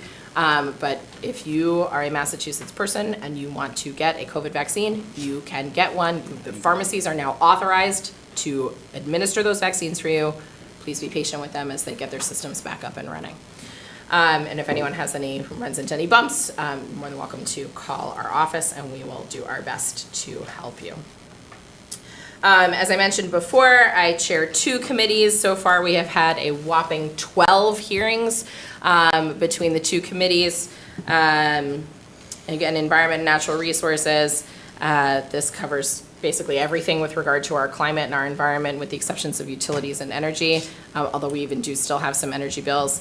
The environmental bond bill that I mentioned earlier, filed by the governor, is called the Mass Ready Act. That is, again, it's a $3 billion bond authorization. It is a very broad package aimed particularly at resilience to climate change. Also water access and quality, pollution reduction, carbon sequestration, conservation, funding for parks, trails, and beaches, and much, much more. It's a 100-page bill. That was a very long hearing with about 100 people who spoke. I chaired that hearing. I'll be chairing the hearing on the Municipal Empowerment Act as well, coming up next month. And actually on the Municipalities Committee, I'm thrilled to share that we have actually had hearings already, and we had completed this by the end of July. With the exception of the governor's bill, we had a hearing on every single timely filed and timely assigned bill in our committee, which I think is a record.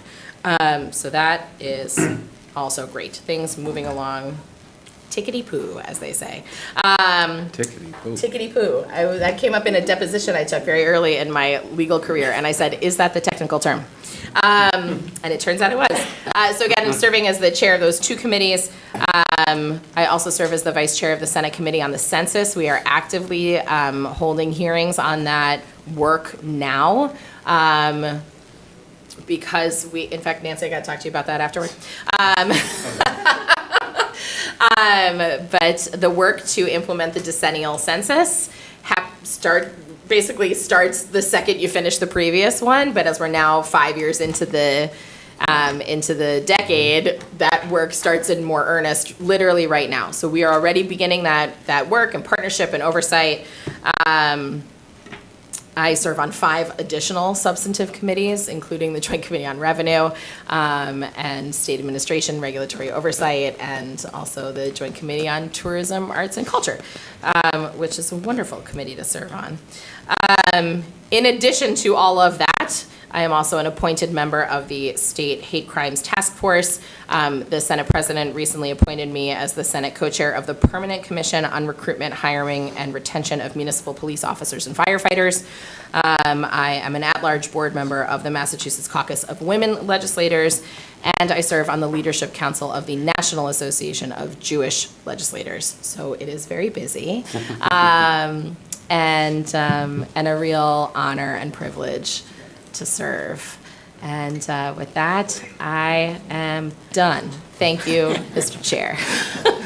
Thank you, Senator Roush. Representative Roy. Questions from the council? Councilor Sheridan. First of all, thank you for all that. That's great, everything.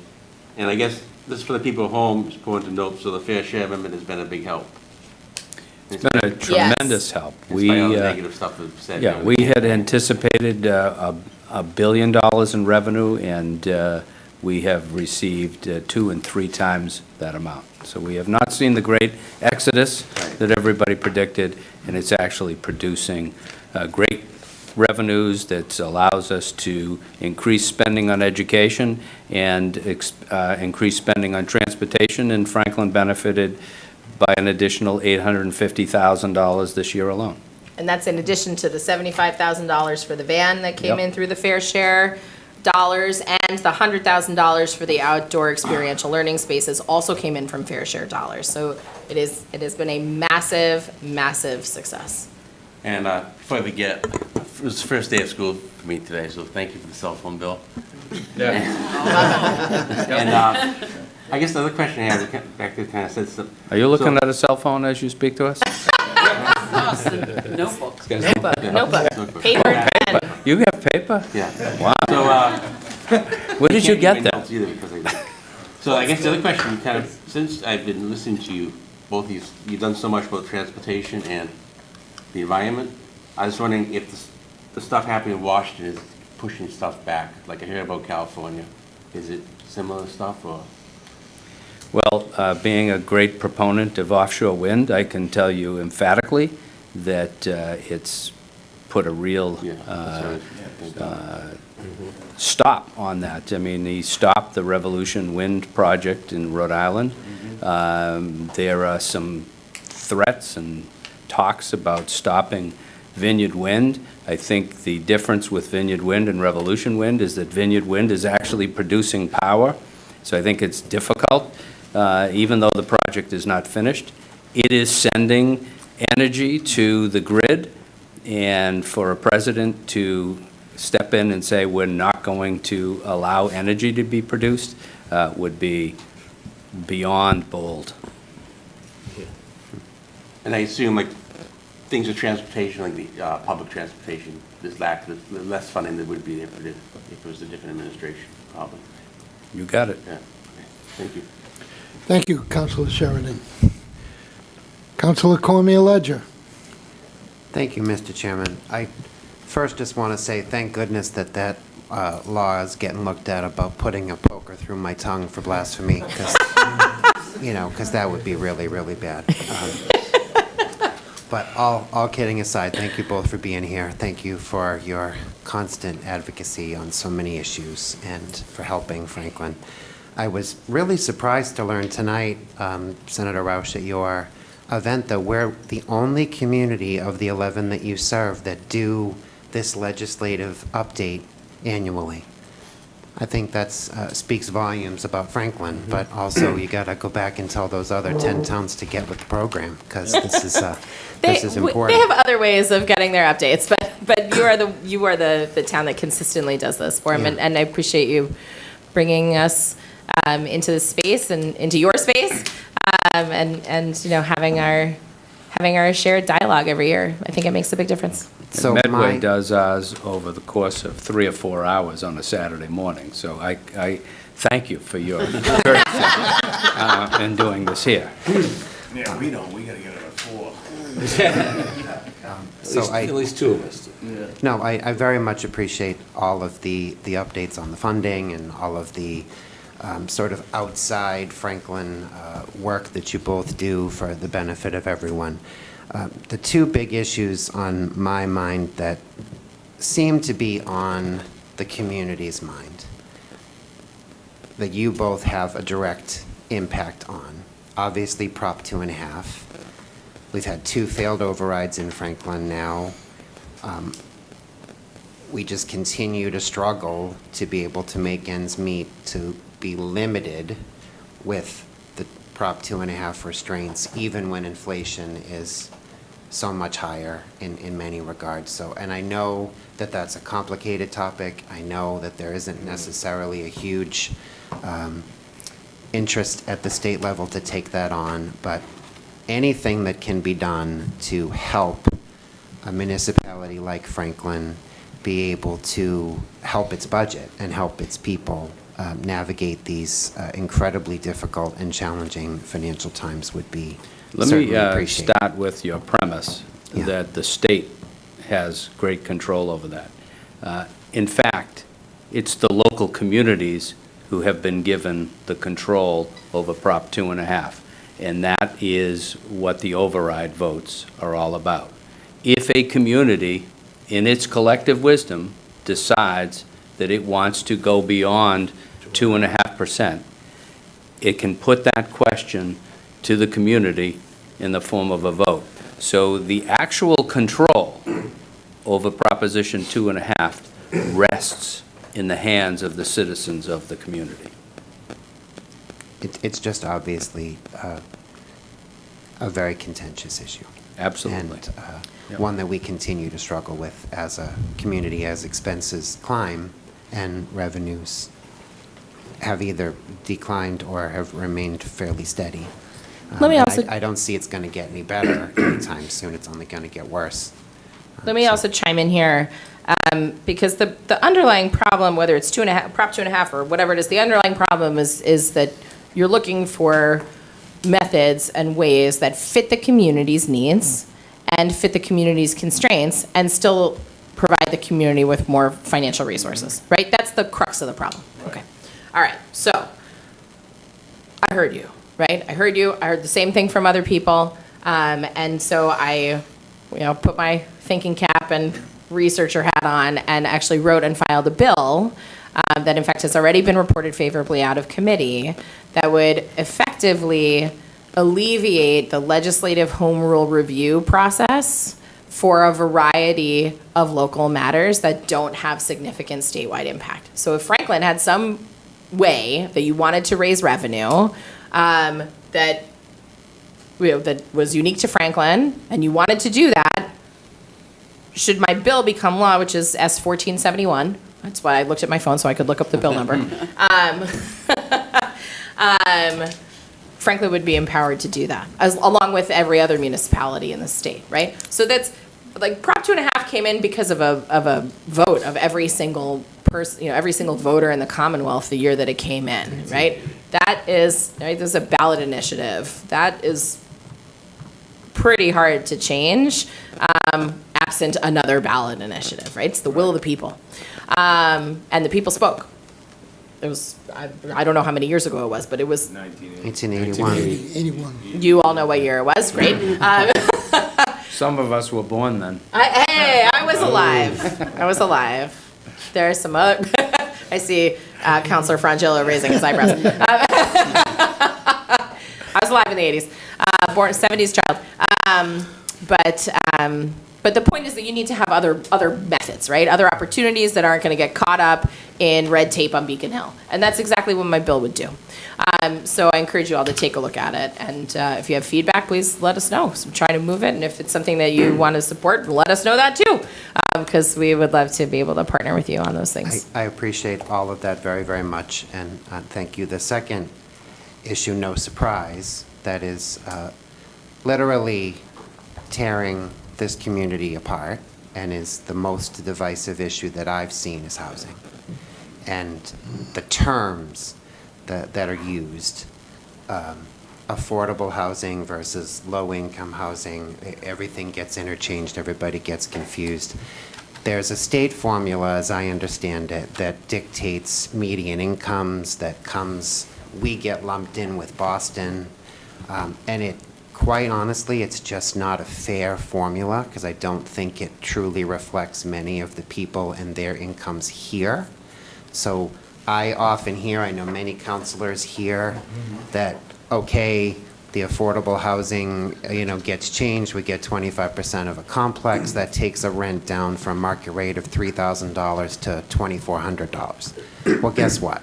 $2,400 is still not really affordable. And the term is misleading. So I don't know if there's something within your powers, or you take it back to committee, or you just take it into consideration, but if this area of the state can be looked at differently than Boston, then I think perhaps that formula could be amended in some way that could actually help people here, so that when these apartments or 40B deed restricted homes or whatever they might be that get built would actually make an impact. Because I just hear from so many people that those places are just still too expensive, particularly our seniors. So whatever you can do in that arena would be very much appreciated. Take a I look. think that would be a great topic for discussion with the housing secretary when he's out here on October 20th. Great, thank you. Thank you, Mr. Chair. Thank you, Councilor Cormier-Ledger. Councilor DeLorco. Thank you, Mr. Chairman. Thank you guys for coming. I just want to piggyback, Councilor Cormier-Ledger on the housing part of it, because every time somebody comes up here and they say, oh, we're going to give you 10% affordable, and I always say, my comment, well, what's affordable? They said 2,400. I said, so take their word affordable out of that and make it middle class at best, because that's what it is. And you say nobody's leaving, but I'll tell you right now, a lot of kids are moving out of this state because they just can't. I was talking about the millionaires. Yeah, well, the millionaires are good. I like that, and that's a very good deal. Yeah. And that worked out fine, but for these young kids, it's just so hard for them to stay here. It really is. Something has to be done. And I don't have the answer. Hopefully you guys do at some point, really, because, I was a coach in this town for years, And a lot of these kids just aren't living here anymore. They want to live here, but they can't. So you can take that back and see what you can do. And I know you guys will try the best, so I just want to say that. Thank you, Councilor DeLarco. Councilor Jones. Thank you, Mr. Chairman. First of all, Jeff, Becca, good to have you here tonight. I'm actually proud that we're one of the few communities that have you here on a regular basis to give us an update. I appreciate that personally as a counselor, and I'm sure the town does as well. Most of what I was going to say has been said. I think Ted put it so eloquently about the housing. Just a quick history. 1968, my mom and dad bought a house in Watertown for $8,000. My mother sold it in 2006 for $440,000. One of the main reasons why I'm sitting here in Franklin today, almost 29 years later, was because I couldn't afford to live in Watertown. You know, we got pushed out, and we had to come out to here. Where back then, I bought my house with my wife, my new bride, for roughly $150,000. If I go look at Zillow today, I think it's listed $550,000, which, you know, which really is what is the telling tale is here, is the affordability of the communities as a whole. It's impossible for anybody in my daughter's generation, my two oldest daughters, to even think about buying a house, the good old American dream. And that's what's killing us here, is the affordability of things. And to Bobby's point, the terms that we're using to describe things aren't accurate.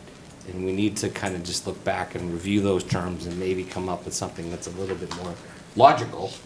At least that way, when we're saying to somebody, oh, we'll put low-income housing in, my God, what does that mean? It's going to look like, you know, a shanty that costs $500 to live in? Not a chance. It's not going to happen. But to Councilor, his points about Prop 2.5, Becca, I understand your point about the legislative, the state of Massachusetts adopting Proposition 2.5. When it was adopted in '81, it was voted on and went through in 1980. We were talking about in 1980. I was only 10. I think I was 11 at the time. And when that passed, they moved the tax rates on the 1980 base back to 1976 rates. So they went back 4 years on property rates, and everybody who had the option to set their tax rates was now set to 2.5, which I don't know, because I was just a kid at the time, who came up with that number, or what it was based on, what the actual math was. But 45 years later, it's pretty obvious that the average rate of inflation since then has been closer to 3.25, give or take.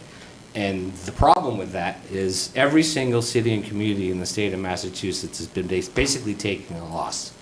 And I understand it's in our control. You're absolutely right. It's within every single town and city's ability to address the citizens and request additional fundings above what would be a 2.5% increase. But for 45 years, there's been no change to the 2.5%, reflective at least to the average rate of inflation. So for all intents and purposes, every single city and town has been taking a loss. And it's unsustainable. It's just something that has to at least be brought back and from a legislative perspective and say, okay, what can we do to maybe bring a proposal up and state that it either goes with the index or we at least come up with what's been an average rate for the past 45 years. That sounds like a great idea for a citizen's petition. Are you announcing that you are advancing that petition this evening? I'll think about it. Okay. But it's just something, an idea I have. So, Thank you, Councilor Jones. You done? Almost. Okay. Almost done. I look forward to working with you folks in the future. Hopefully, knock on wood, I'll get reelected this fall. But I just had some questions in regards to 2026. One of the big things that's coming up next year is we have World Cup coming to the region with the Gillette Stadium so eloquently being called, I think, Boston Stadium or something like that. They're not even going to call it Gillette. But that's a great economic driver for our region. I just kind of wanted to put the bug in you folks here. as to see what we could do to help promote funding, whether it's grants or it's additional funding that we can get to support our efforts in promoting that locally. With some of the hotels, it's nice that the governor's given back the hotel off of exit 16. I know it's not 16 anymore, but that I still call it I still call it 16. But bringing back the hotel, and I know a lot of the hotels, motels, and the residents are going to be putting something together to support the visitors that come to our region. And I would just love to see us kind of positioned in a way that when that economic opportunity comes, that we have the possibility to take advantage of it. So just something to throw out there. I think next year's our 250th anniversary too, right? So that, just again, whatever help we can get with that would be much appreciated. You got 50,000 already. I know, I'm excited about that. Thank you for that. Thank you, Councilor Jones. Councilor Hamblin. Thank you, Mr. Chairman, through the chair. Jeff and Becca, thank you both for being here tonight. It's always interesting. You always talk about some bill that things I've never heard about, which I love. The explosive gas detectors. I think that's so important. You know, you think automatically, well, it smells, right? So of course somebody's going to notice it, but not if they're asleep. It was missing that smell. And No, seriously, that's why that house exploded, because it didn't have any of that smell. it didn't have any smell. Natural smell, yeah. And propane has Well, a they had- stink. they had phosphorus. But it's like an amazing thing, Yeah, right? in that case, they didn't smell it Right. because they were sleeping. They were You sleeping. can't smell it when you're sleeping. Yeah, yeah, and so, I mean, that's, like, you don't think about that sort of thing, and I think that's a wonderful, wonderful thing you did. So October 20th, the Housing Secretary and the MBTA Yes. is gonna, Phil Ing is gonna come out? Well, Phil Eng was supposed to come, but he's been called by the governor to do something else. So we're going to get Ryan Colohan, who's the COO, who's very familiar with that particular area, and we're going to have Philip Eng come out on another date. But you'll have two key players in the state administration out here, and I would invite you all, especially on that housing question. That's a perfect opportunity Yes. to address these. Yes, it's really, that's really exciting to know because, I mean, I agree with, well, I think we all struggle with is how do we make sure that we have affordable housing for people so they don't have to spend all their money on housing and they can afford food. That's why we have the food pantry, right? And we know that kids do better in school if they have a stable place to live. And we need to make sure that we produce housing for people. One of the things I wanted to mention, just so that everybody hears it, is like there's a maximum rental rate for the affordable housing, and maybe we just need to lower that, right? So, because we don't fit in the 80% of Boston, Cambridge, right? There are people that are really hurting. Raising the income limits for subsidies and what we can help people with, or breaks on their taxes and all sorts of things.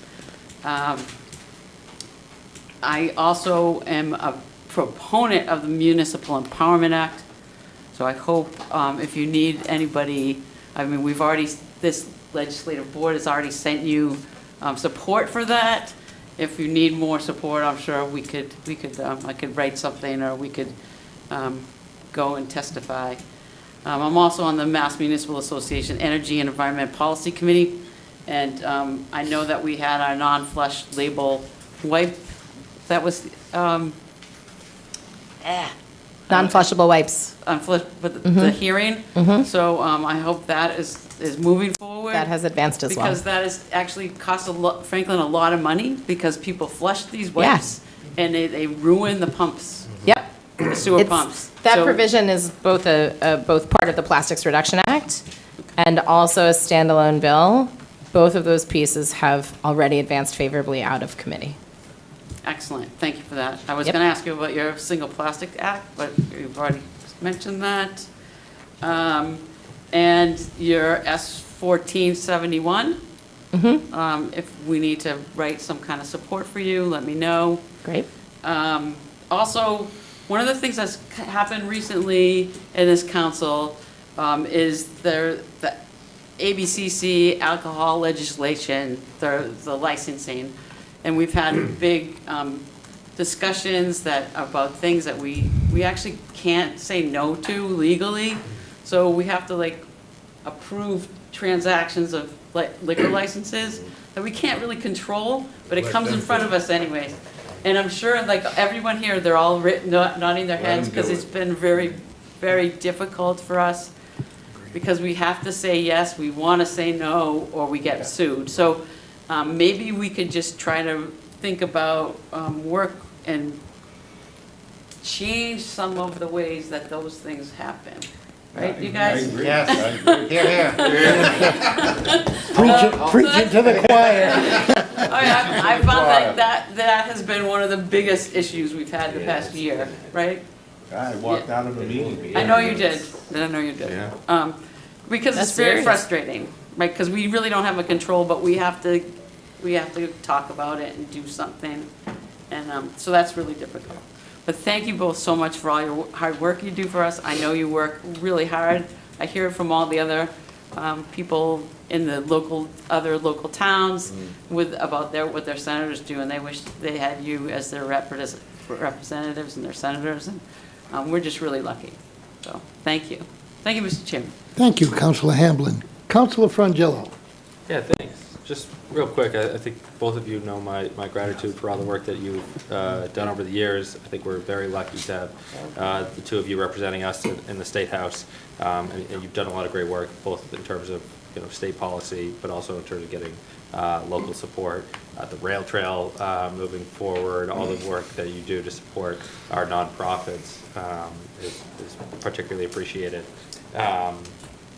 Underlying support for the Municipal Empowerment Act.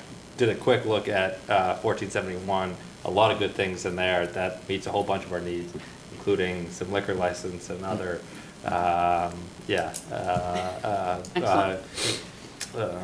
what's the different, what's the wording of property tax exemptions, making that easier, and different income streams, so all of that. Thank you. It's already there. And then a huge thanks for bringing those folks to town. My comments were going to be on transit and housing, and you've See, already we beat have us to the punch. telepathy. It's great.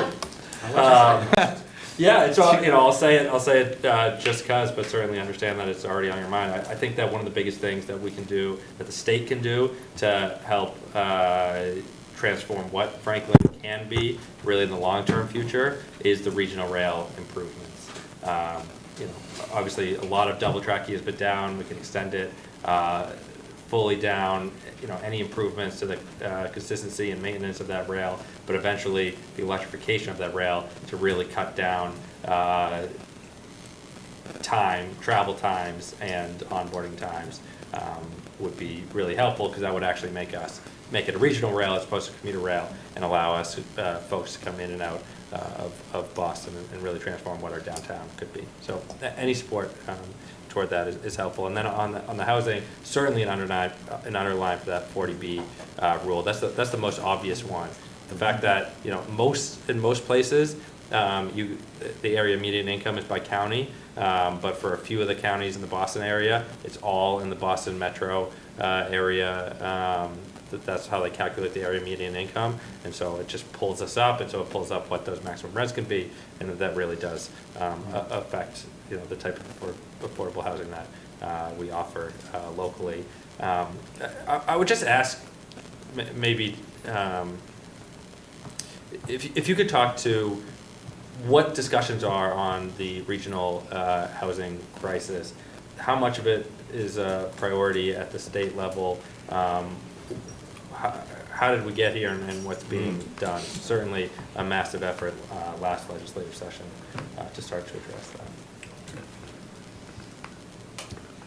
You want to take it, or you want me to try to? I heard comments. Did you ask questions? I think he's asking for. I didn't see anything if you that ended wanted with to it. share sort of what the discussions are currently, what some of the priorities are, and whether you continue to see a regional housing crisis. Yeah, I agree with everything you say, and that's principally one of the reasons why we're bringing out the secretary. And interestingly enough, the secretary was the chancellor at Dean College, so he's very familiar with the community. So I think it'll be a very meaningful meeting. I hope as many of you who are available can attend and raise some of these issues. We talk about these things constantly and raise them to the administration. It would be good for them to hear directly from local officials, particularly on that affordable definition. I don't understand why we're lumped in with the city of Boston, and I will look at that closely. It's a good point. I'll just echo what Jeff said. I think it's a very ongoing conversation. It was, as you mentioned, and I appreciate that, a pretty significant piece of legislation. It was, I believe, more than $5 billion, if memory serves, in terms of bond authorizations, and specifically in housing in the Homes Act last year. It's going to take, of course, a little bit of time for some of those provisions to really be felt, just because of how it works, and how implementation takes time. We just know that. But the truth of the matter is, we're 200,000 housing units short in the state. Like, we don't have enough housing, right? That's why the people in the age brackets of your daughters, Counselor Dworko, and others you've coached, and the 25 to 40 age bracket, right? The millionaires and billionaires are not leaving. That was just a scare tactic. But the people who are leaving are the people who can't afford to stay, right? That's it, right? That's the people who are leaving, right? We've all felt the pinch. I've felt it, right? We've all felt it. I've felt it too. I have 2 kids at home, right? We got a tough job market. People are out of work, right? Unemployment claims, I don't know about you, but the unemployment claims and asks for assistance that are coming into our office are only going up. And there's been a big backlog to get those cases resolved. The administration has now implemented a couple of measures to make that start to go a little more smoothly, thankfully. That's the Healy administration. These are really serious problems, and they need serious solutions. I think we did put a number of pieces into play in that housing bill that we passed last session. Personally, because of Franklin and the other communities that I represent, my focus when we were doing that legislative work was on what's commonly known as the missing middle, or starter homes, right? These smaller units just aren't getting built, right? Not the McMansions that nobody can afford, but that breaking in, right? The house for $150,000 that you were able to purchase, right? Or whatever, today's equivalent, of course, is much more, but those smaller units that people can actually break into home ownership, and that opens just such a huge number of doors and possibilities and opportunities for people and families all throughout the state. Right, so some of those pieces are already in, and I will readily admit that housing is not one of my areas of depth in terms of expertise. I don't sit on the housing committee, but I'm more than happy to hear good ideas, and if you have conversations, by all means, come. If you have good ideas for how to make those, make improvements, tell us, because that's how this is going to work. Thank you. Thank you, Councilor Frangillo. Again, I'll echo pretty much everything that everybody said already. 40B hasn't been, the last time it was revised, I think, was 2011 or 2012, somewhere in there. There was some minor revisions, but you need to go back to square one with that and start over. And because the formula, it just doesn't work. Don't work. It just doesn't work, and I You're talking understand. about the affordable The definition. affordable component, yeah. The other components, you're not, there's no quarrel on the 10%. It's the affordable definition. It's the affordable piece that's just, it just doesn't make any sense when we're looped in with Boston. Yep. The other 2 very quick points. Chapter 70 formula, we've heard discussions about that. That's very concerning. to this community. And I can also say there's that albatross that is sitting up here, meaning the hold harmless. If something were to happen to that, it would devastate this community. And we need you, as our representatives in the state legislature, to be fighting to make sure that that does not happen, that we stay in that hold harmless. If I can And leave you with one thought tonight. as long as it's a good one, yes. Yeah.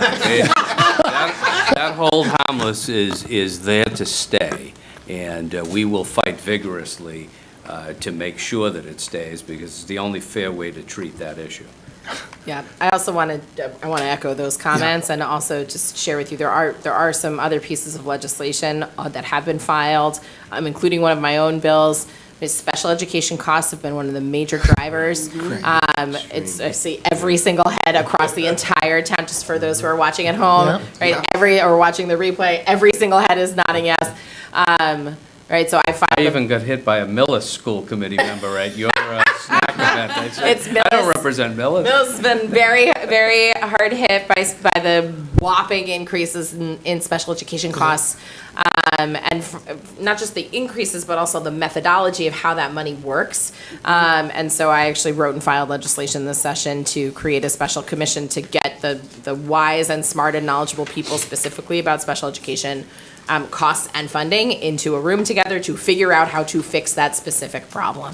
Right, so that bill is S442 for those of you who are More collaboratives. following along. Great, right? We got to get the bill passed to create the commission in the first place, and then we can come and get into the specifics. Yep.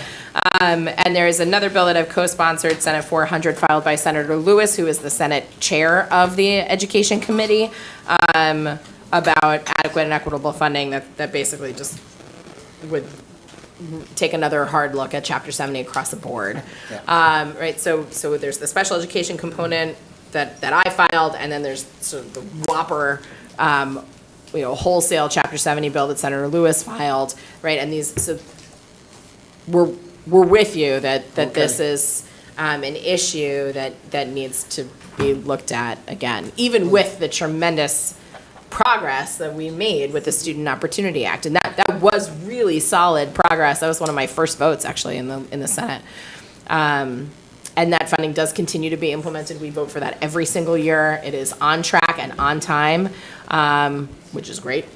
And again, those fair share dollars are helping us to be able to do that. Okay, thank you. Just to make it quickly, is there anyone in council chambers that has a question? I knew you had one, Mark. You want more? I just wanted to respond to your questions on the 40B topic. And you asked if the council was okay with the 10%. I just want to make sure that you're aware of how that 10% number is calculated. And it gets back to some of my comments earlier. And let's use the 444 East Central Street project as an example. That's a 264 unit project, I think.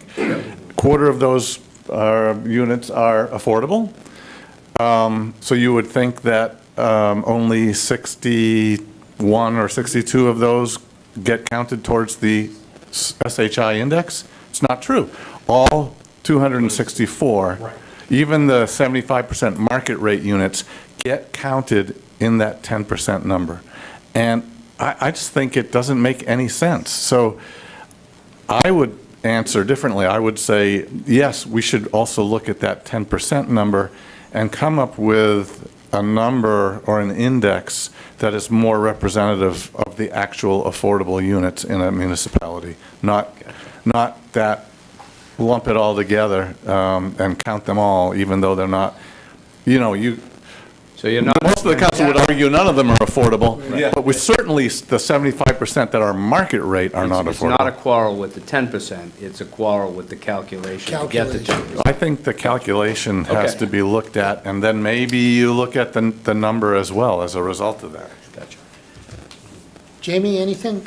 Through you, Mr. Chairman, really quickly, I couldn't agree with Mark more on the formula. I just want to note, obviously, if you didn't take those 75% of those units and you got rid of them today, the town of Franklin would then be far below its 10%, and then we'd have the hostile 40Bs like Madeline Village, and up here in what I call Mosquito Village, right by Franklin Ford, which is a swamp.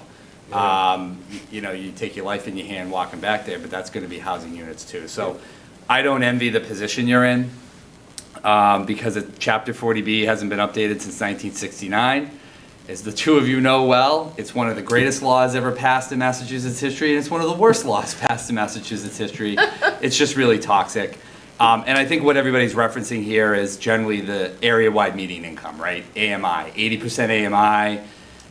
Also for us takes out a lot of units where we can't get rid of them. So we do the lotteries, but nobody qualifies for that kind of income level. But when you're talking 60%, 50%, 40%, 30%, now you're literally talking teachers. You're talking about people that are working jobs that are in retail. You're talking about our librarians. You're talking about our introductory police officers. You're talking about laborers. You're talking about young folks that are getting their careers started. The 80% area-wide median income's got to go. Even if you drop it to 70, 60, something, you know, it just has to improve because costs of housing have just gone through the roof. And the last quick plug I'll make through you, Mr. Chairman, is the Municipal Empowerment Act, Rep. Roy, is right down your alley with what you said earlier about local control. There is no reason why that bill is not law. In fact, the hotel tax at a 2% extra local excise tax with the World Cup coming could bring us another 150 grand in our local coffers that would save probably a couple jobs in our budget, and nobody from in town, to your point about the National Conference of State Legislatures, nobody's paying that bill at our hotels other than people that are here for Gillette, for Great Woods concerts, right, for all the other stuff in the area and the World Cup. So it's just very frustrating, and I don't understand why the bill doesn't go through. It's very frustrating. To Kobe's point, there's stuff in there about senior tax exemptions. There's things in there about procurement, because I'm a geek and I love procurement. There's all sorts of stuff in there that make our operations flow. And I know that 99% of the public here is never going to understand any of it.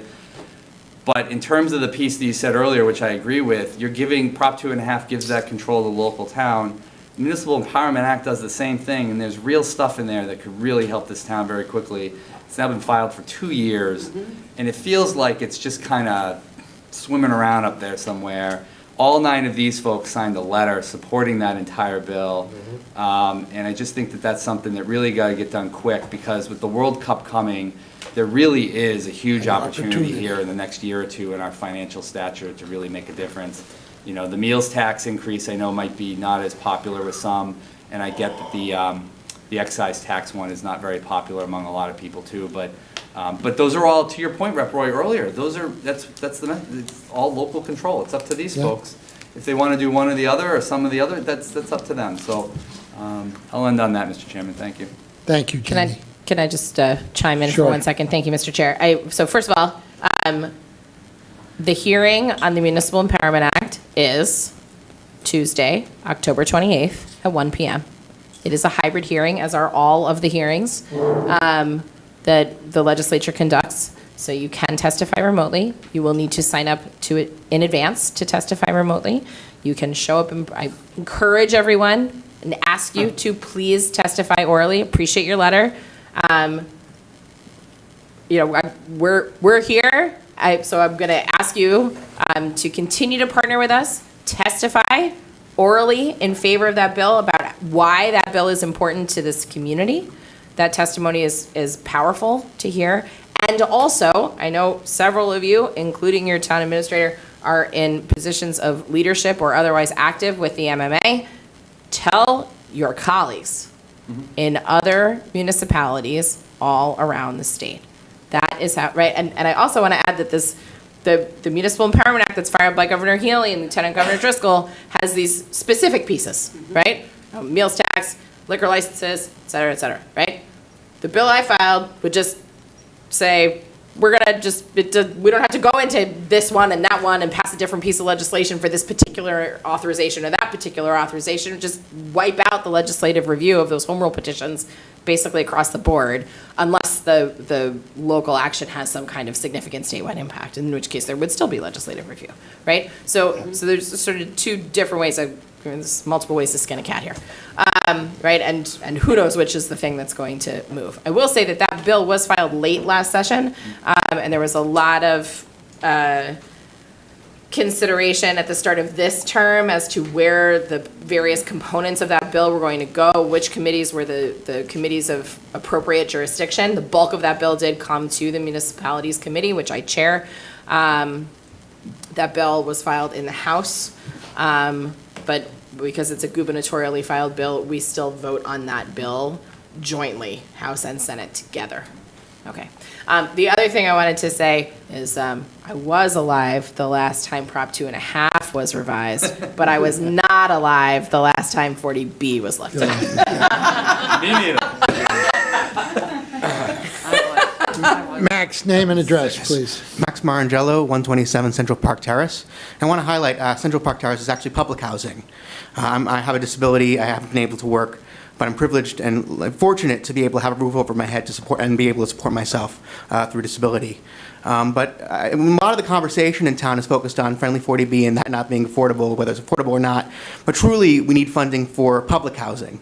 And I've heard a little bit about Maura Healey doing a little bit more for public housing, but we need a new bond bill for public housing. Because Franklin, as a town, we don't have the money, we don't have the resources to put stuff into public housing. So my question to you is, in the next session, would you support a bond bill to actually build more public housing in Franklin? Well, I will say, in the last housing bond bill, we did put $1 million for the Franklin Housing Authority to do more construction. So that was in 2024. Four. Yeah. And that bond, I think, is effective at least for 5 years, if not longer. And you guys did put public housing, a lot of public housing money in that bill. Yeah. I think it was like $1 billion statewide. Yeah. Yep. Yeah, the Franklin component is just one component million, of the right, overarching right. investment Right. in public housing, yeah. Right. Okay, is there anyone else in council chambers? Please, name and address, please. Hi, Stephen Loy, Russet Hill Road. Just real quick. Jamie, a couple of weeks ago, maybe a few months ago, you had mentioned to all of us in town that you finally got the updated numbers from the state's budget and how the money that, we kind of expected came in a little bit less than that, based on some of the cuts that the governor made, et cetera. So just in terms of, I heard some great things about money that's coming to Franklin tonight, but are we getting more or less money from the state than we expected, or more or less than last year? We are getting well over $500,000 more in Chapter 78 than we did last year. These folks did deliver the $150 per pupil, which did increase our Chapter 70 funds quite a bit. Where the loss in revenue that you referenced come from was we used the Senate legislation and the Senate budget from May. And what changed was, and it's in the PowerPoint that I did another month ago, the reason why that aid went lower than what we had projected is because like another 12 or 15 kids went from the public school district to the charter school. And then also unrestricted general government aid got sliced just a little bit. But the big part of that was the charter school assessment. And as you may not know, when a child that was in the Franklin Public Schools or was receiving in the formula that aid, if they choose to go to the charter school or they choose school choice in another district, we have to send the tuition to that charter school or that district. So those dozen students or whatever, in between when the budgets got passed in April or whatever, or May, or when the governor filed their budget, and by the time the budget was final, the calculations from enrollment had changed, and so that's why we saw less revenue. But net, we're more money from the state than we were last But we year. certainly received more local aid for sure in FY26 than we did in FY25 from the state, no question about it, overall. Thank you. And one other thing you should consider, that money going to the charter school does remain in Franklin. That charter school is a Franklin facility. Oh, yeah, no, my kids went there, we loved it, it was great. Yeah, So, but yeah. I wouldn't consider it a loss to Franklin. Just the way my mind works, I was trying to reconcile what we heard tonight versus what we had heard previously, so thanks. Thank you. Anyone else in council chambers? Anyone out there in Zoom land? Rep. Roy. Thank you. Senator Roush, thank you very much for Great to see you. Thank you. the update. Thanks, everyone. Thank you. Thank you, Mr.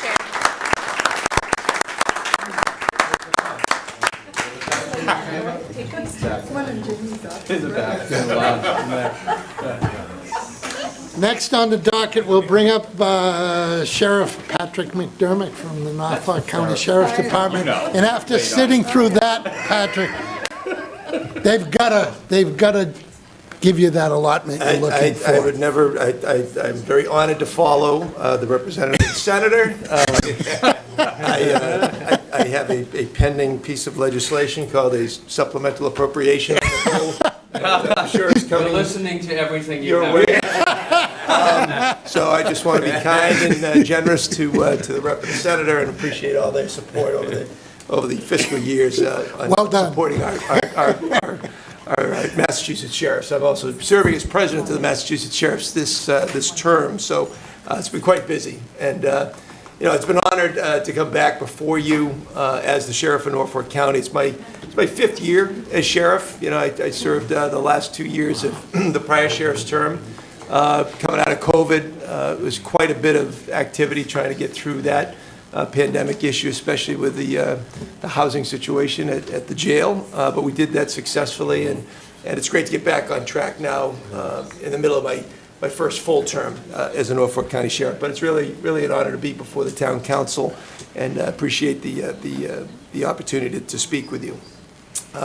Certainly want to just wish, as the beginning of the school year kicks in, all our teachers and staff in the town of Franklin, a year filled with learning and with growth, and most importantly, public safety. So I want to thank Chair Mercer and the distinguished members of the Town Council for inviting me this evening. It's also, it's been a great joy to serve as the sheriff the last 5 years, but I've been representing Norfolk County and Franklin since 2002. Prior to that, I was the Register of Probate for Norfolk County, so quite familiar with the town and the great work that you're doing. Our mission at the Norfolk County Sheriff's Office, and something that I instilled when I became sheriff, is simple yet very powerful, and that's to serve and protect the residents of the town of Franklin, as well as the 27 other communities that I represent through this county. We're proud to stand shoulder to shoulder with the Franklin Police Department and Chief Lynch and the Fire Department up until tonight, Chief McLaughlin, and now we're moving on with Chuck Allen, which is great in keeping our community safe. We have great community partners with our local towns. I want to extend, once again, the congratulations to Sergeant Michael Campanelli for his well-deserved retirement, and for Joseph McLean on his promotion. It's always great to come to those. I've got numerous ones. I was down in Norfolk, or over in Norfolk, earlier tonight to see the new chief sworn in over there as well. So it's really great to see folks coming through the ranks.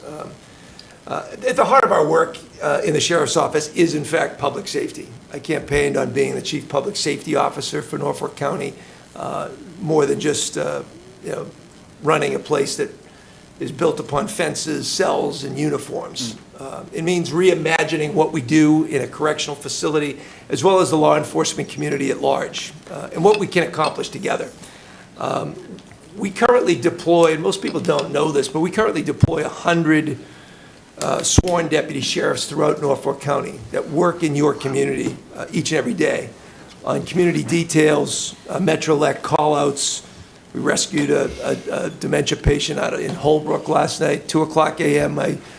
One of my deputies got called out and brought a team to Holbrook with our drone units, our canines, and we found a guy down in Holbrook. And we've had call-outs down here in Franklin as well, and we're happy to do that as a partnership with the local officials. But we work through special operations and numerous other public safety initiatives.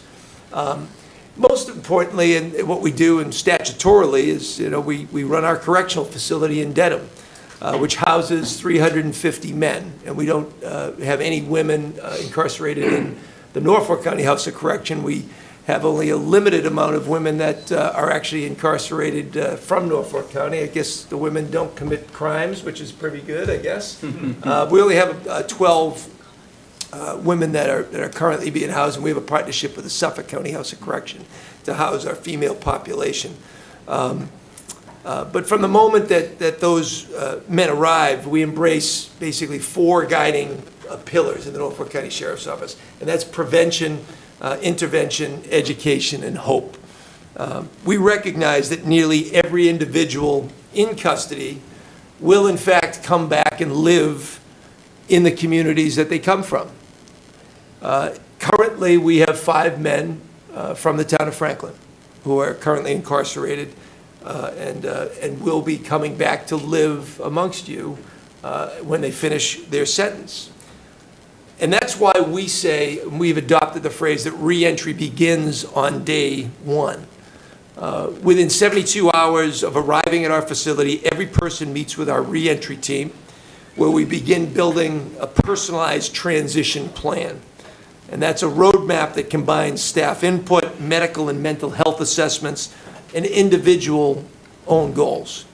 These men have to figure it out what they want to do better when they leave our facility, and we work with them on doing that. That plan becomes their compass, helping guide them from destructive patterns and toward a law-abiding, productive life. Most of the men, I think 85% of our population, are dealing with severe mental health issues as well as substance use disorder. And that's a co-issue that with many of the men in our facility. And we focus a lot of our attention on dealing with those particular issues. What I'm really proud about this year, too, is we celebrated a new initiative on the Sheriff's Office, which we were able to do without any new funding. We were able to do it through creative budgeting within our own means. But we launched and celebrated the first anniversary of our Hope Center. Hope stands for Healing, Opportunity, Purpose, and Engagement. And that Hope Center was launched in Braintree. It's more than just a building with a few staff members in it. It's really become a community hub that helps both returning citizens as well as the Norfolk County residents at large, who are now coming to the Hope Center from all over the county to seek help with housing, job placement, work skill development, mental health and substance use counseling.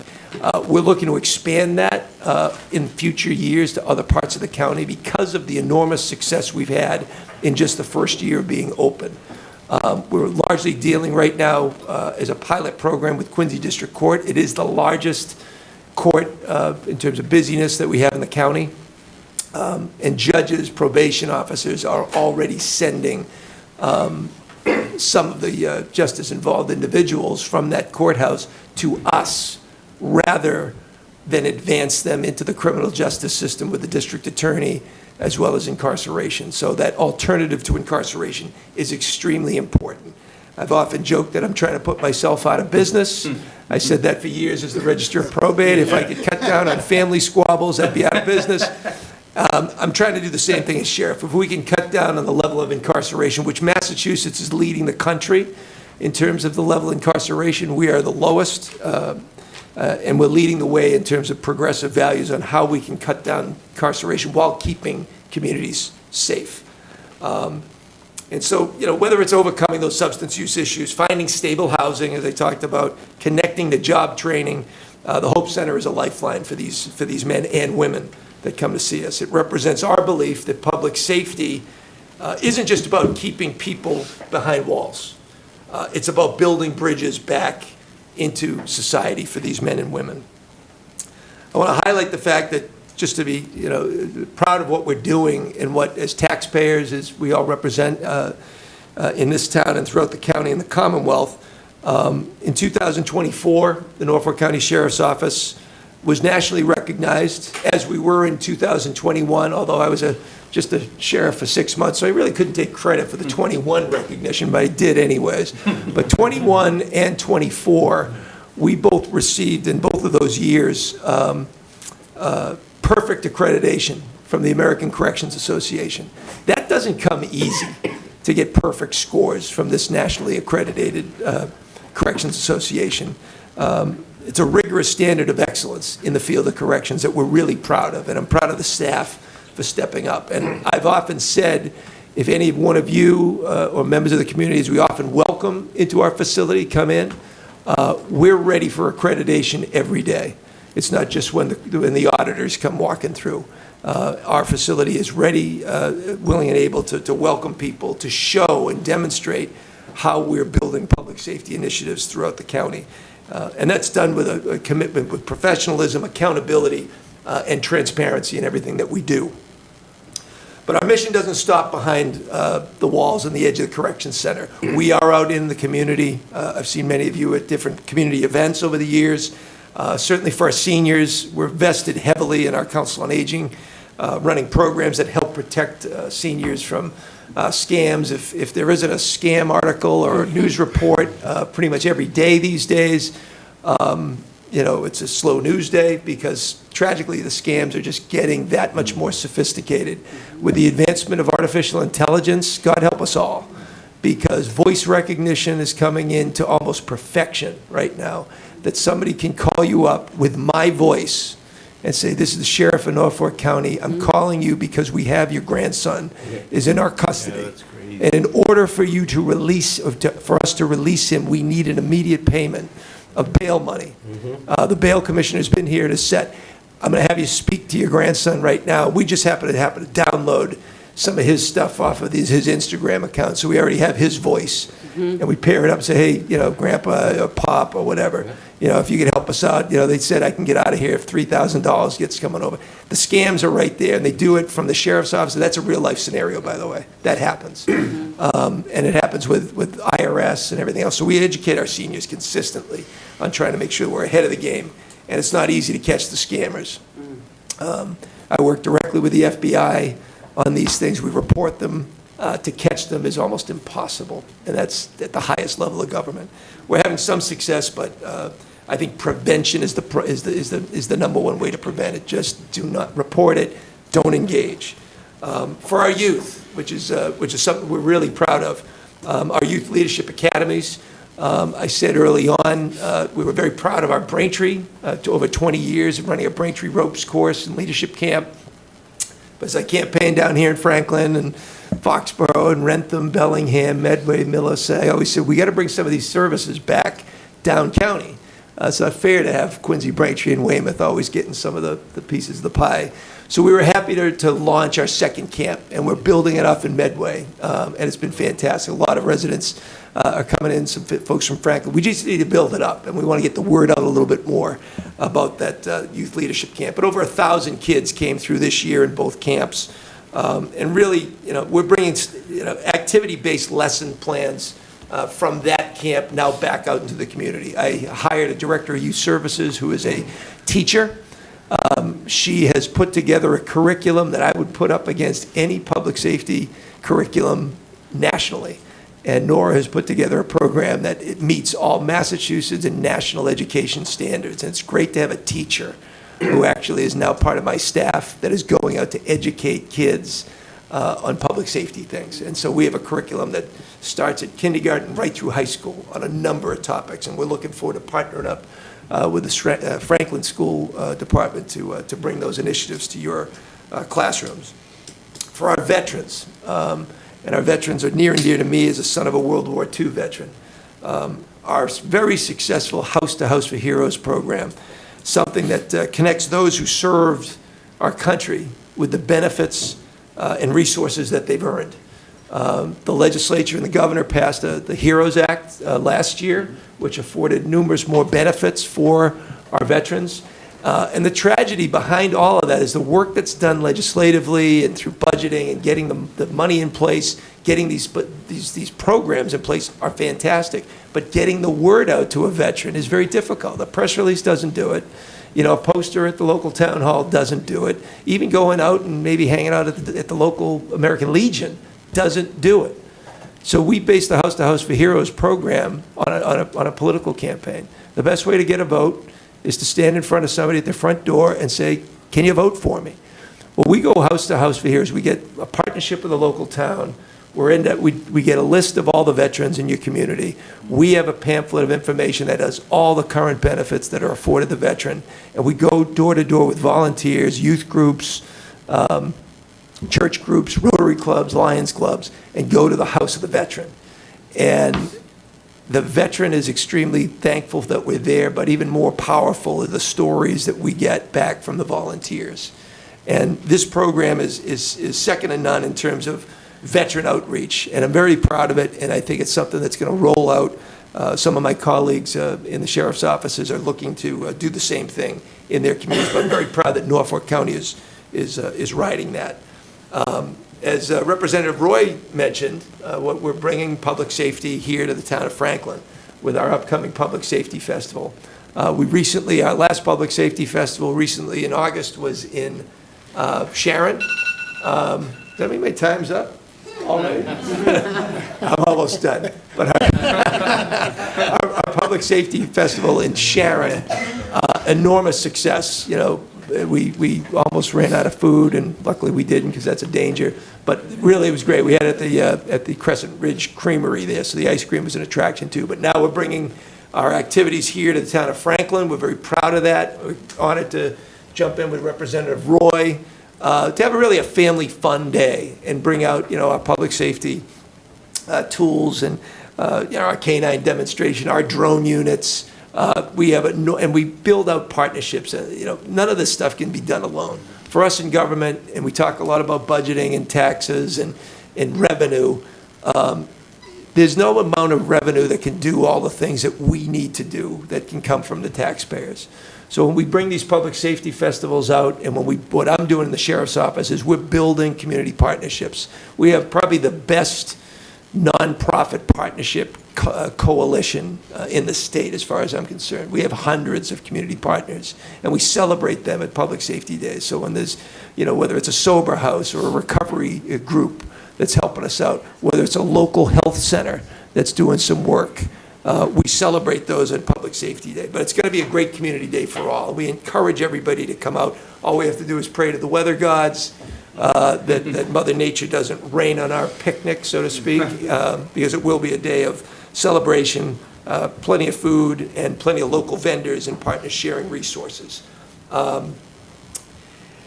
are going to be doing the perishable food option, so it also serves as an opportunity for the community to come together to help the Franklin Food Pantry. So in closing, I know there's a lot more going on at the Sheriff's Office, but I just wanted to give you a tidbit of what we're up to. I want you to know that the Sheriff's Office is here for you, not just in emergencies, but as a community partner, really in building safer, healthier, and connected communities. And that's what it really is about in public safety. It's sometimes in police work, in law enforcement, it tends to be a reactionary environment where we're chasing the bad guys, catching the bad guys, incarcerating the bad guys. But as I said before, the pillars that I put forth for the Sheriff's Office are prevention, intervention, education, and hope. And with those pillars embraced, I think that we have a very great opportunity to create more safer communities by preventing crime from happening in the first place, focusing on stabilized housing for people that might not otherwise have it, making sure people have a job, making sure people are educated properly. It's great that we have free community resources, free community college for kids that can't afford the big bills.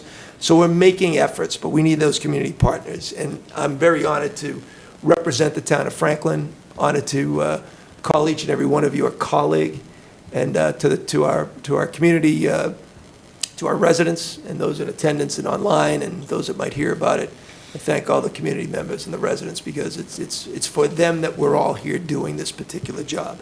And so with that, I look forward to seeing you on September 20th, and I'm happy to answer any questions you might have. At the late hour at 10 o'clock, I give you credit. The Quincy City Council hasn't gone by past 10 o'clock, and probably since I was there back 30 years ago. So good for you guys. Your agendas are right. This is ready to go. Yeah. We're just getting started. Don't tell the Quincy City Council I said that, will you? Questions or comments from the council? Councilor Cormier-Ledger. Thank you, Mr. Chairman, and thank you, Sheriff. That was a great presentation. Is one of the community partners you do a lot of work with the Safe Coalition? The Safe Coalition, yes, absolutely. Fantastic. Yeah, So, and, we applaud the Safe Coalition, and it really is, the local coalitions that are brought up. It really, once again, it's those community partnerships that help us, when we're dealing with some of the men that we have in our custody, and the prevention programs. How can we prevent these issues from happening in the first place? So, absolutely. No, that's great to hear, because I think all of us have been pretty vocal over the years about our support for that organization and all the great things they do for Franklin. I would encourage, if they're not already doing it, the teacher on your staff perhaps work closely with the Safe Coalition staff, because they have that intervention program where the high school students, instead of getting expelled, or they can actually take them in and they get that discipline expunged from their record if they complete the program at SAFE. And it's really, from everything that I've heard from Jen and Jim over the years, it's really helped keep those kids from incarceration, right? It's helped keep them from turning to drugs or turning to alcohol, because sometimes that's a very delicate path. Correct. If they start on a bad road at high school and they just keep getting things thrown at them, then they're more likely to turn to those, let's call them bad habits or bad situations. But they're working really hard to make sure that those kids get a clean slate. So. Yep. If your educator's not already part of that, I would encourage them to meet up and try to talk more about how to enhance that partnership. Perfect. As we talked, and I talk a lot with the men that get sentenced or coming in with pretrial.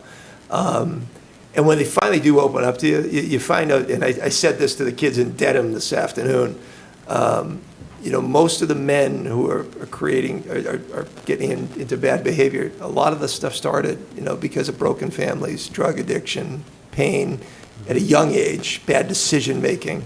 And so reaching those at-risk kids is a real big priority. And it's usually the schools that have access to those kids, and we just have to, that partnership is vital, as well as the juvenile courts. Juvenile courts, once they get to the juvenile court system now, they're already in trouble. So we are trying to reach those kids before they get to, and our young adult population, we've got a big group of I'm 55 now, so we get kids in jail, 18 to 26, and up to 30. There's a significant population there. We call them the emerging adult population. And it's a tragedy to watch these kids go through. So you try to figure out a way to get them back in a better shape than they were when they come in. And I think those partnerships with the Safe Coalition help with that. Well, thank you for everything that you do, Sheriff. Thank you, Jim. Thank you, Councilor Cormier-Ledger. Councilor Jones? Thank you, Mr. Chairman. I'll be quick. Sheriff, thank you. I appreciate great presentation. I applaud you for all of your efforts. I think one of the key words in your sentence that really stuck out with me is purpose. My wife's a psych major, my daughter's a psych major, and I've worked with many students over the years. And one of the things I've particularly come to learn is there is nothing more important than giving a person purpose, some real feeling like they belong to something, and that gives them the strength and the guidance, hopefully, to continue to make themselves better people. And I appreciate that. I love your slogan. I appreciate all the initiatives and your staff, everything your staff is doing to help the men that are in your incarceration. I hate the word incarceration, but agreed. Thank you for all your efforts, and by all means, anything that I and the town can do to help, but I'm happy to in any way I can. Two major programs that we're doing, and purpose is a big driving force behind trying to turn people's lives around if they have purpose, because otherwise they're just floundering in life. Two programs that we do that are real successful, that have been recognized.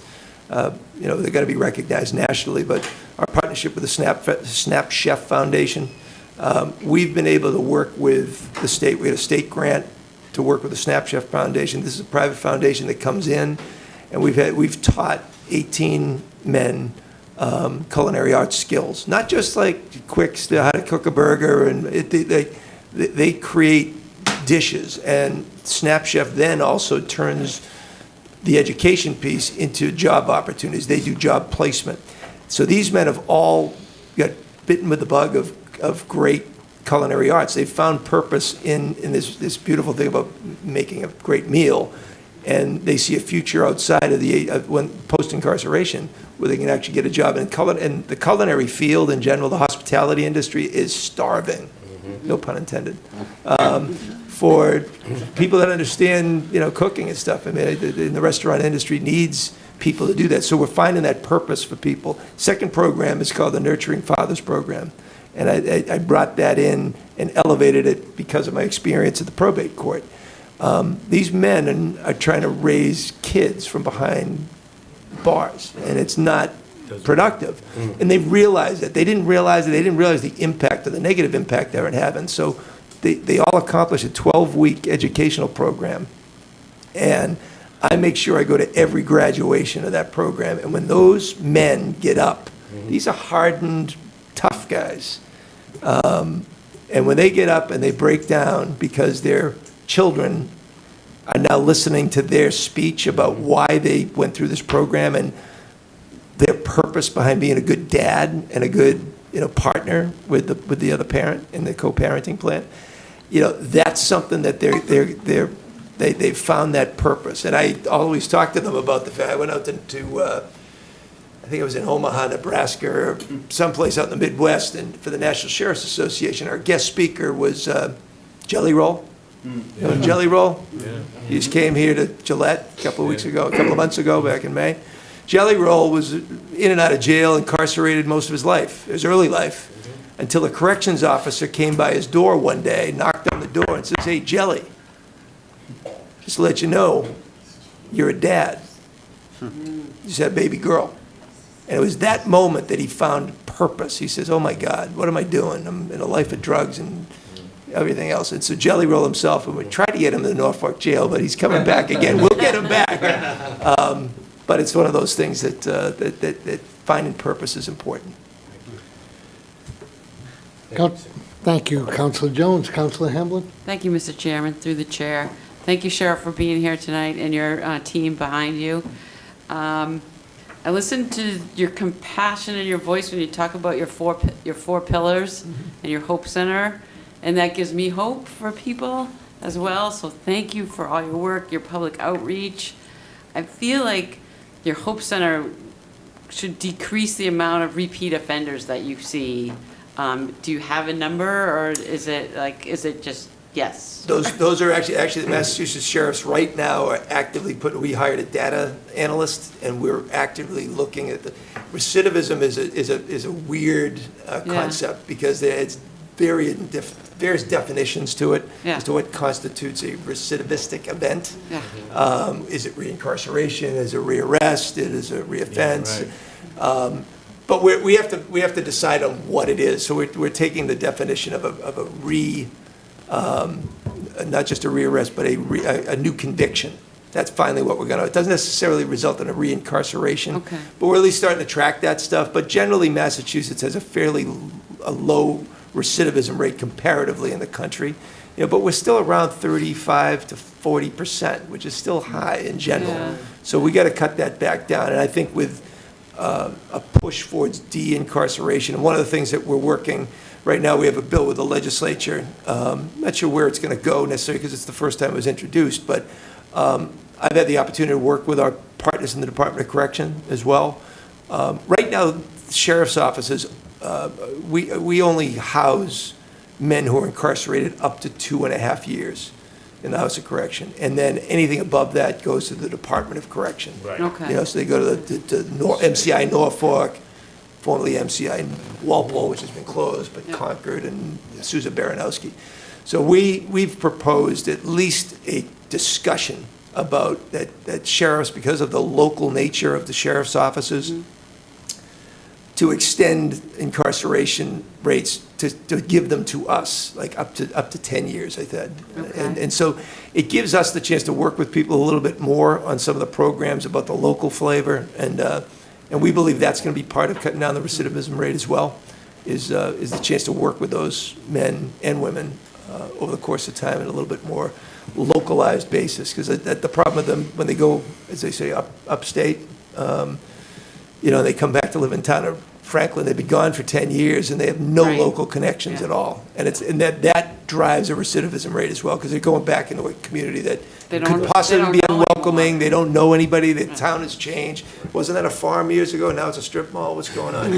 You know, so we want to work with those men, and working with the Department of Correction right now, the legislature, to possibly change the law to allow us to work with those folks. Yeah, that's great. Thank you again for all of you for being here tonight. Thank you. Thank you. Thank you, Councilor Hamblin. Councilor DeLarco? Thank you, Mr. Chairman. Thank you, Sheriff. How are you? Just, I know, I can speak on the Safe Coalition, that your doors are always been open for us. Actually, when you were talking about that culinary program you had, I heard that from Jen and Jim, and as soon as you said it, I said, oh geez, I heard that at the board meeting. But yeah, I know that they work, you guys work very close. You got a couple other programs that Jen and Jim are close to with, so I know that you're doing a lot, and it's great to hear that you're putting a ropes thing in Medway there, because Braintree, I sent a couple kids years ago, before you were sheriff there, and they didn't believe how good it was, so. Program's great. It's great to have that out here. Believe me, these people loved it, and they enjoyed it, so thank you for all you're doing, everything, Colin. You're doing a great job, and I appreciate that, and thank everybody else Honored to do it. in your system there, so thank you. Thank you. Thank you, Councilor DeLarco. Any other councilors? I think there's one in the audience that I think. Love it. There we go. How you doing? Coming back. My name's Max Marangella. I live in 127 Central Park Terrace, and I'm coming to you because there's a lot of fear right now at the national level about immigrations and customs enforcement and how it's affecting our communities. And I know that a lot of sheriff's offices in the state of Massachusetts sort of a lot of times give ICE an heads up when people are going to be released. And my question specifically is about people who don't have, who aren't convicted, who are just in the system, they're ready to, going to be going to court to get their day in court, but they haven't been convicted yet. Do you have a policy currently as to how to, do you give them ICE a heads up when these people are going through your system when they don't have a criminal record? Gotcha. So we don't, I wouldn't qualify as we give a heads up to ICE, and none of the sheriffs in Massachusetts have any active partnership with ICE necessarily. However, we do recognize that ICE and immigration is a federal partner in all of this stuff. And what we do recognize ICE detainers when they come in to our facility. But it's up to ICE to do ICE's job. It's not my job as the sheriff to do their job for them. And so when it comes to an incarcerated individual, you know, we confirm that that individual is in our custody. I think as of last week, I had, I think it was 17 non-resident incarcerated individuals. And I think out of those, I think maybe half of them have detainers that have been filed with my office. The problem with ICE is that there's very little follow-up. They love a good press release, and they usually get it wrong. They've got it wrong twice with me, and I've voiced my concerns to the acting director of ICE on this matter, that, you know, if you're gonna send out a press release, make sure you get the facts straight, and both times they haven't. So we're under no obligation to give a heads up necessary, and incarceration is a different ballgame too. We can have a set date of, you know, December 17th is gonna be the release day, but that could actually advance at any given time. And so ICE it's their obligation to kind of keep up to speed as to when release dates are coming. As for pretrial inmates, the danger there is if ICE doesn't come and actually detain them on their own through a federal warrant, I have no right or jurisdiction to hold that individual longer than I'm legally required to do so. And so if somebody's in a pretrial area, they're awaiting trial, and we've had this happen, and this was one of the errors of ICE in one of their press releases. We had an individual that was detained pretrial, and he was sent to, I think it was a Zoom call on like a pretrial hearing, and the judge ordered his immediate release. We did notify ICE that this individual was getting released by 6 o'clock. ICE specifically said to us, we're not coming. So I was under no obligation to hold that individual, nor could I, and so that individual was released, and yet ICE said, the federal government was very quick to say, sanctuary sheriffs releasing inmates, and that's just unfortunate what's coming out of Washington, some of the rhetoric. So we do our job, and we try to partner where we see partnerships available, but when it comes to the immigration issue, we do have folks in our custody.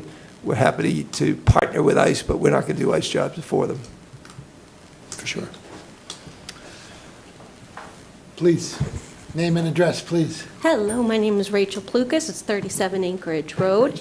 And I've got a question about conversation that I've been hearing from others, and I haven't quite come to an understanding of it.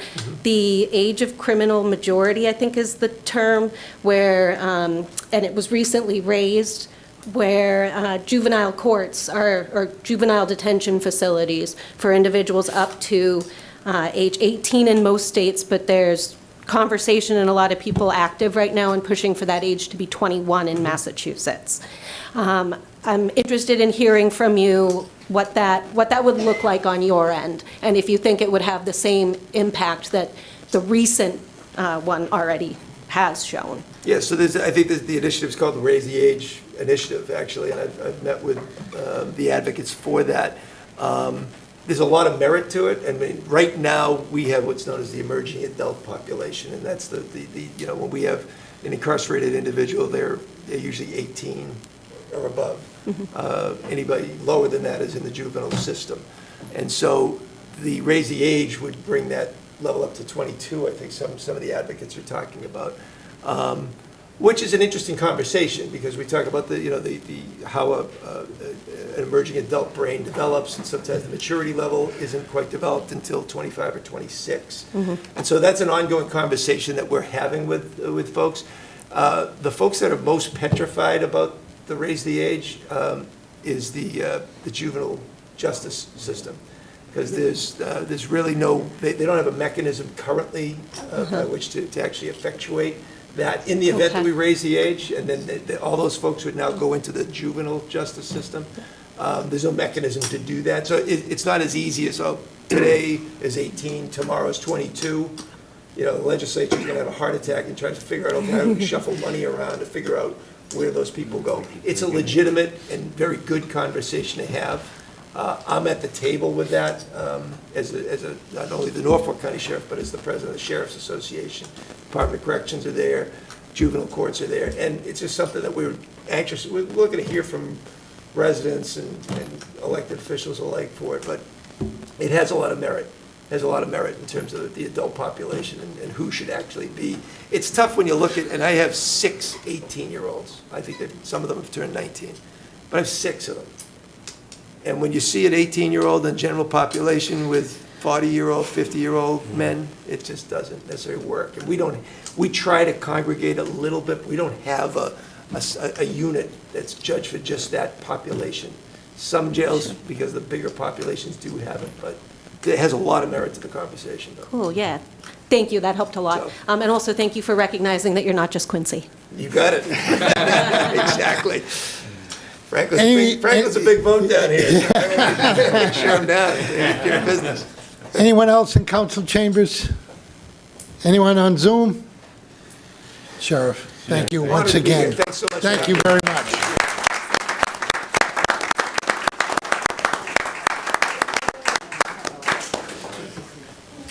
Okay, moving on. Next on the agenda, Franklin Food Pantry update. Tina Powderly, and my first comment would be thank you. Thank you for your patience. For your patience. Thank you for being willing to stay awake and give your attention to what we have to say. I mean, I think this presentation, I hope, will illustrate the power of community. We work very well with Representative Roy, Senator Roush, the sheriff, and you've heard all of the things that people have said. So we really are able to do what we do because of this community. So it's actually great to be here tonight. I will try to be efficient in the interest of time, so that we can spend some time answering questions and having conversation, because I think that's where the richness is. So very quickly, we put this slide together about who we serve because we just want to make sure folks understand that the folks who walk through our door really represent Franklin as a whole. Thank you, Steve. We see a lot of two-income working families, a lot of children. English is the predominant language of our clients. Senior citizens, veterans, folks that are with us for a few months, folks that are with us for a very long time. We had a story just this week, actually, which sort of illustrates why folks might come through our doors, of a woman who was actually donating through our Amazon wish list and said that she had to use a pantry for 2 years when her husband passed away, and it took 2 years for the estate to get settled, and during that time she really had no funds available to her to sort of live as she had lived. So that's just one example of the type of folks that we see come through our doors.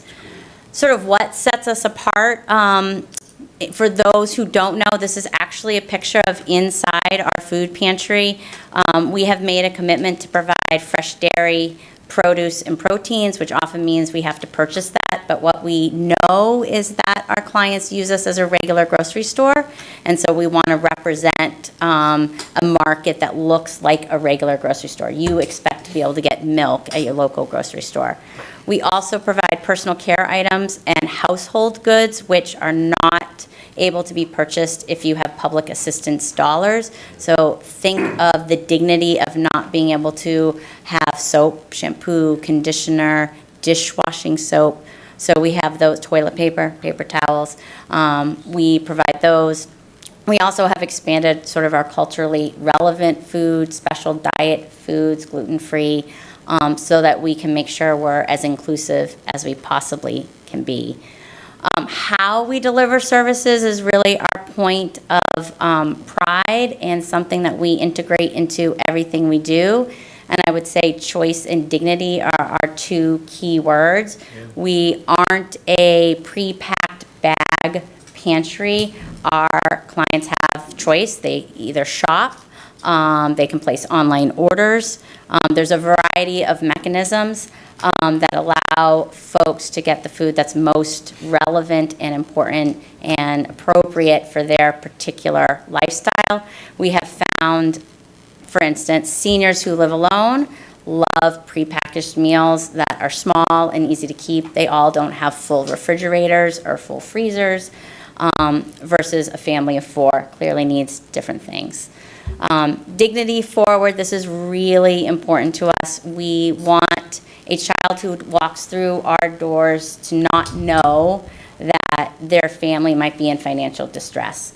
And when that happens, and we see that every week, it makes us feel like we are fulfilling the mission that is in our charter and the commitment we've made to this community. The other piece that we provide that's a little bit different than some of the local food pantries in our area is the ability to offer wraparound services. So if someone comes to us and is struggling with a heating assistance issue, a heating bill, we can try to find assistance for them. Rent, housing, SNAP applications is a big thing that we work on. And we're able to provide those not because we provide them, but because of the power of community. So we work so closely with every department head in Franklin. I can't say enough about the town administration and all the department heads, schools, police, fire. We miss our CROs. Have to put that plug in for that. The senior center who is here tonight, the health department, Kathleen Liberty, has been great in answering questions. So it's a true partnership, plus all the other nonprofit partners in Franklin that we collaborate. So it really helps us extend our services because we can connect folks. Interfaith Council, there's just so many. And our volunteers. We have hundreds and hundreds and hundreds of volunteers, and without whom we couldn't do what we do. It takes about 125 a week to get the operation going. It's a lot of hours. Last year it was almost 13,000 hours of volunteer time, which is worth about $500,000. So without our volunteers, we wouldn't be able to constantly innovate to provide the services that we provide. And I spoke a little bit about the partnerships, and we do have a priority on sustainability. If you've driven by our new building with our solar panels, which were 100% grant funded, that's great.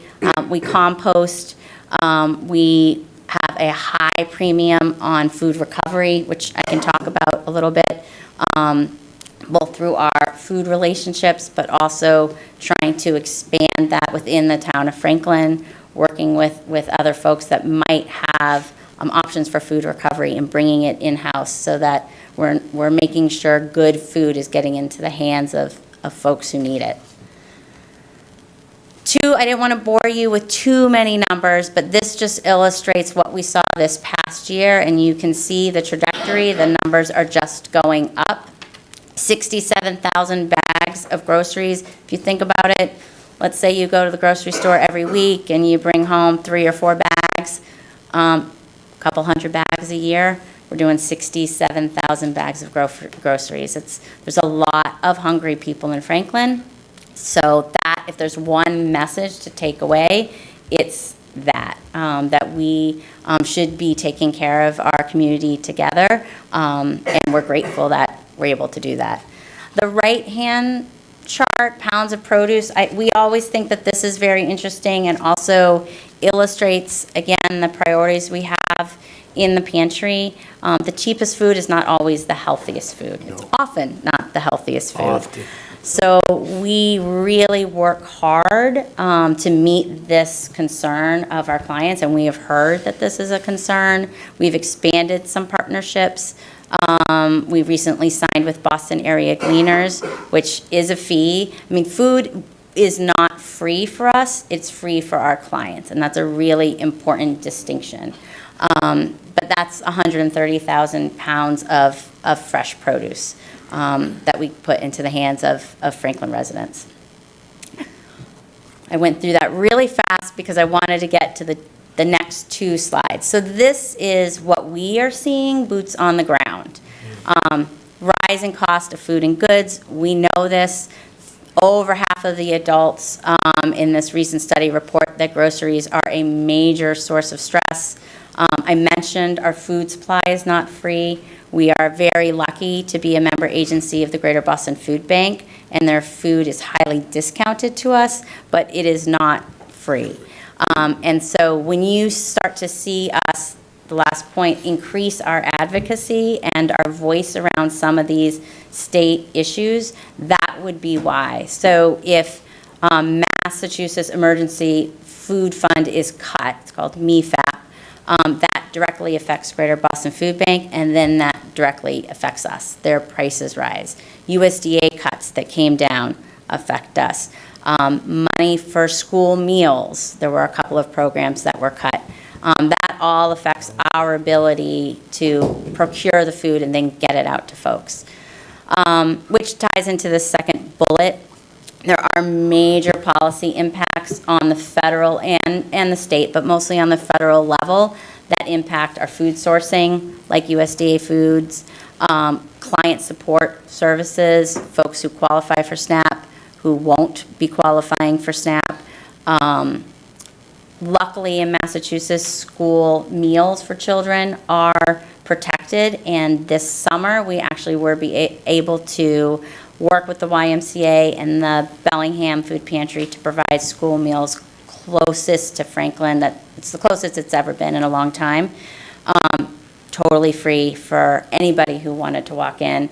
So we're trying to respond to these changes in our environment, but it does make it very challenging. It's also highly unpredictable.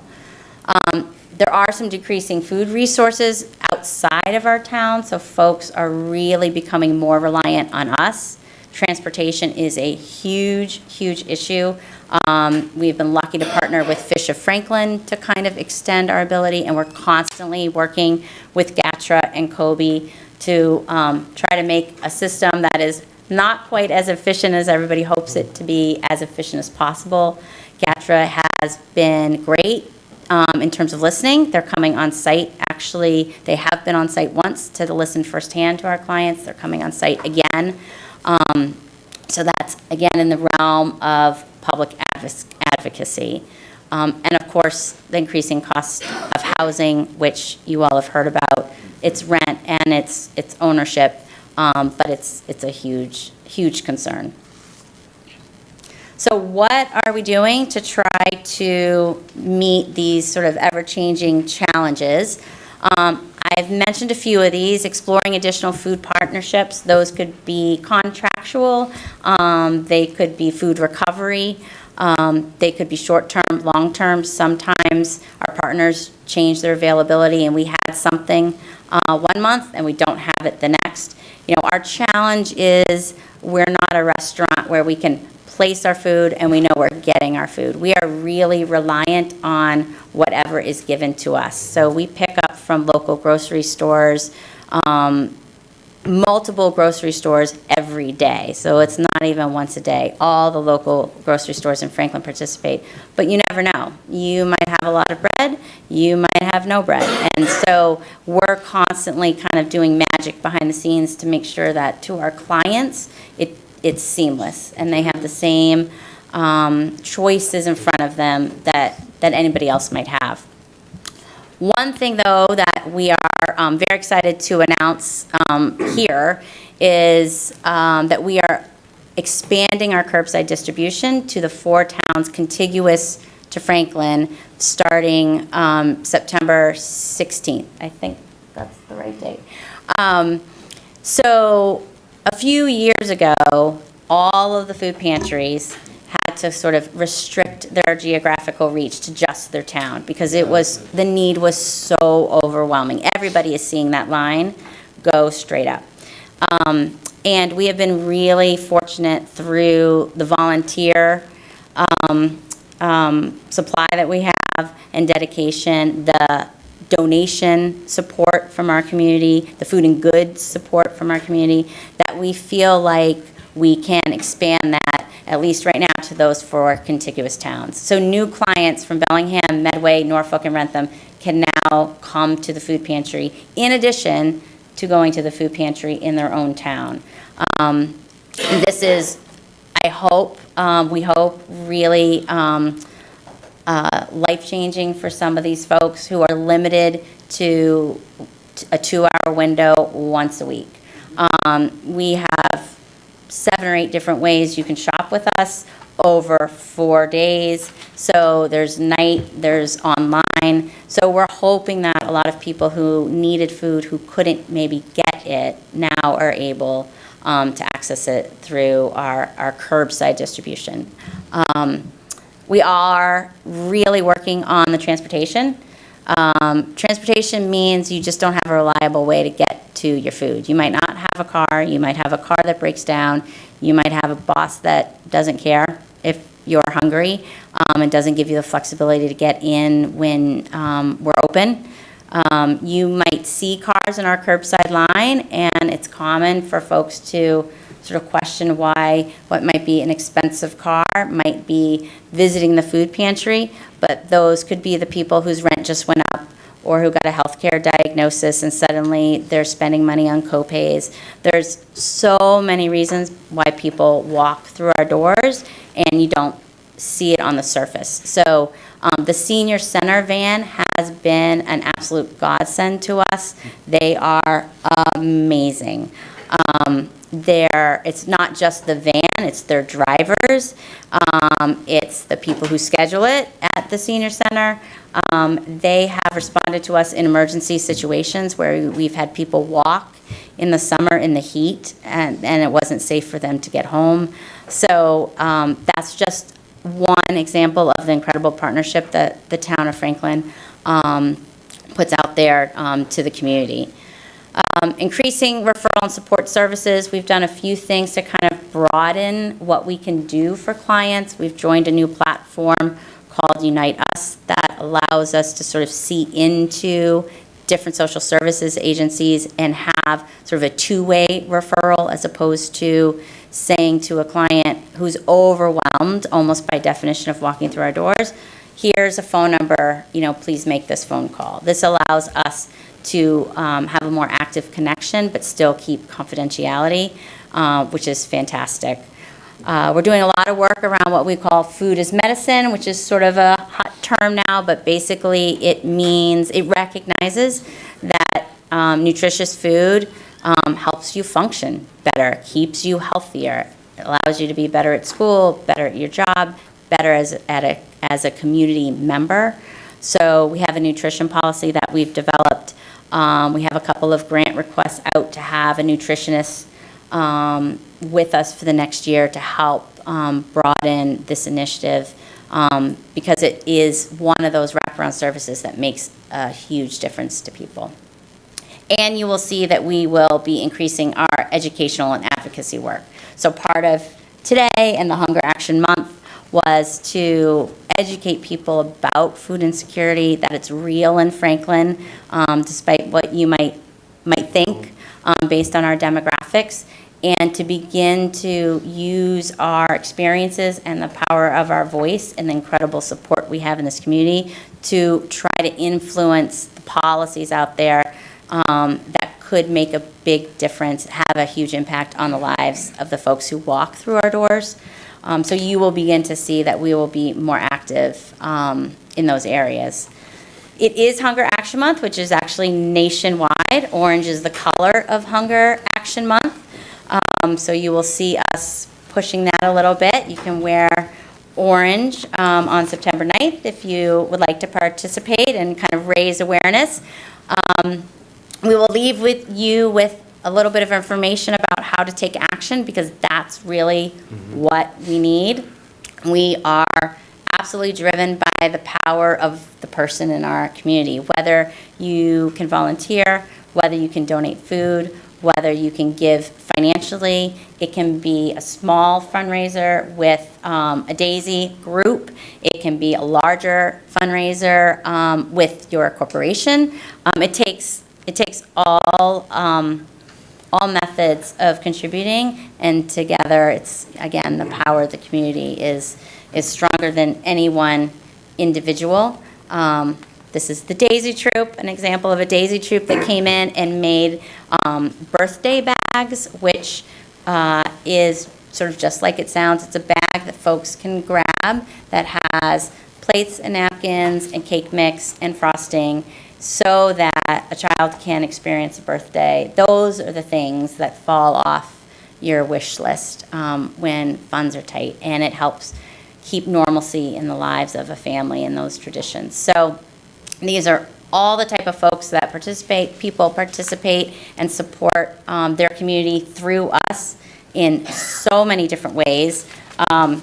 I'll share one more story that we really love that is, again, very recent. We put a call out for cereal last week, and we had someone message us to say that they saw the call, they were ordering 89 boxes of cereal for us. They wanted us to know that because it's a large delivery and have us be prepared, and they were doing it in memory of their grandfather who had passed away, one box for every year of his life.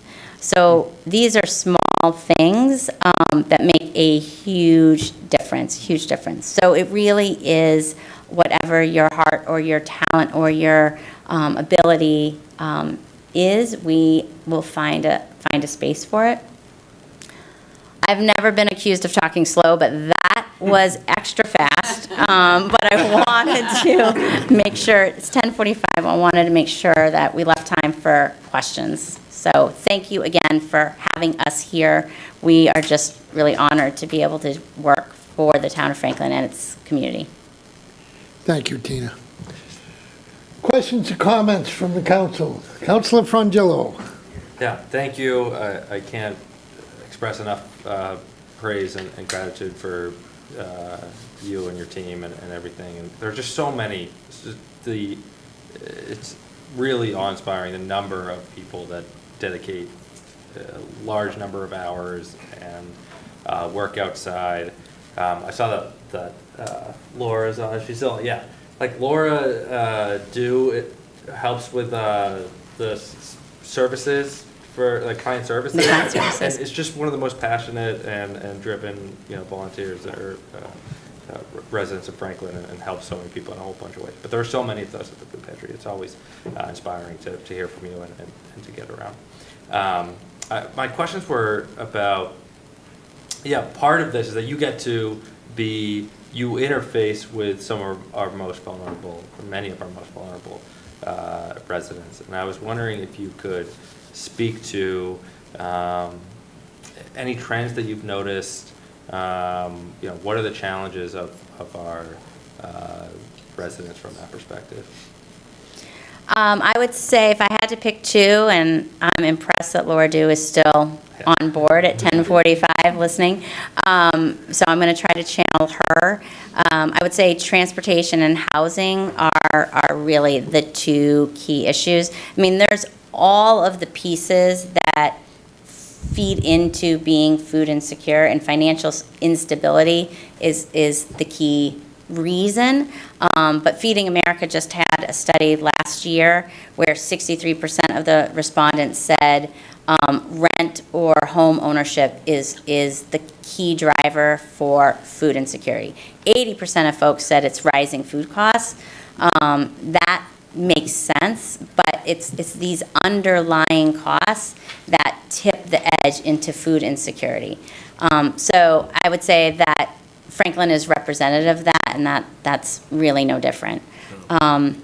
And I do want to just acknowledge what you just said, Kobe, because I talked a lot about our volunteers and the support of the community, but it's really important to also recognize our staff and our board of directors, some of whom are online and in the audience tonight.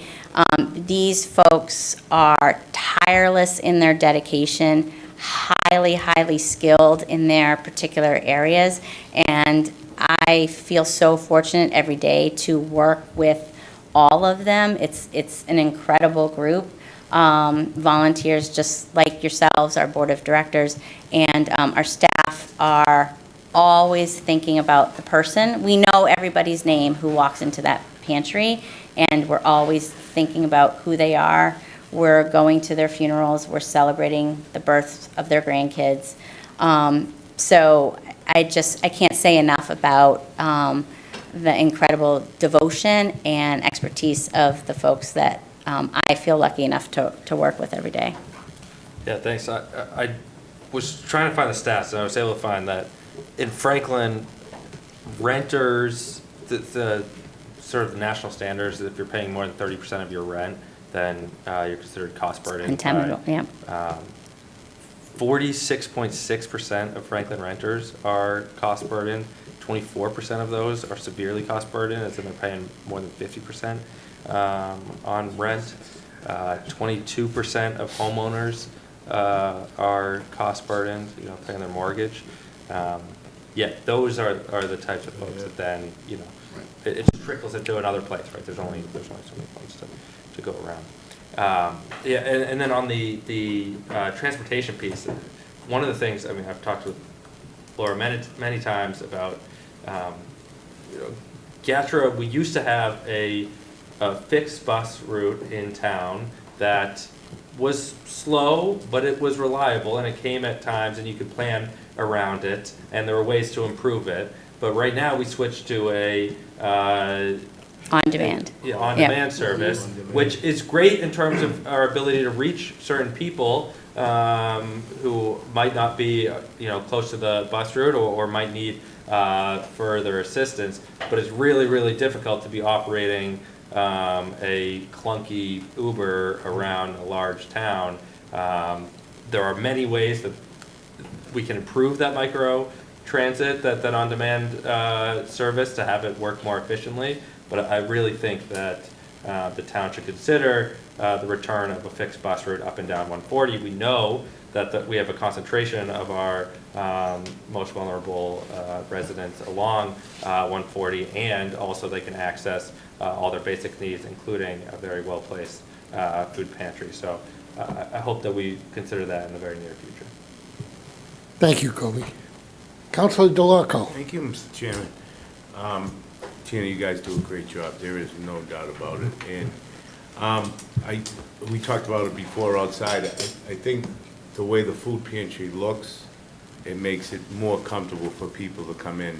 I work in Logan, as you know, at Massport, and I go up Bennington Street, and there's an old Chinese restaurant, and on Thursdays, they have a cardboard sign written in Magic Market, East Boston Food Pantry, and the building's falling down, you know what I mean? So, I mean, to look at what we have, it's great, and that, kudos to you, and it's great. I mean, I asked for you to come in because I drove by a couple of times and I saw the line, and Kobe, you know, Kobe verified it, and everybody did it. The line's out the street, so there's definitely a need.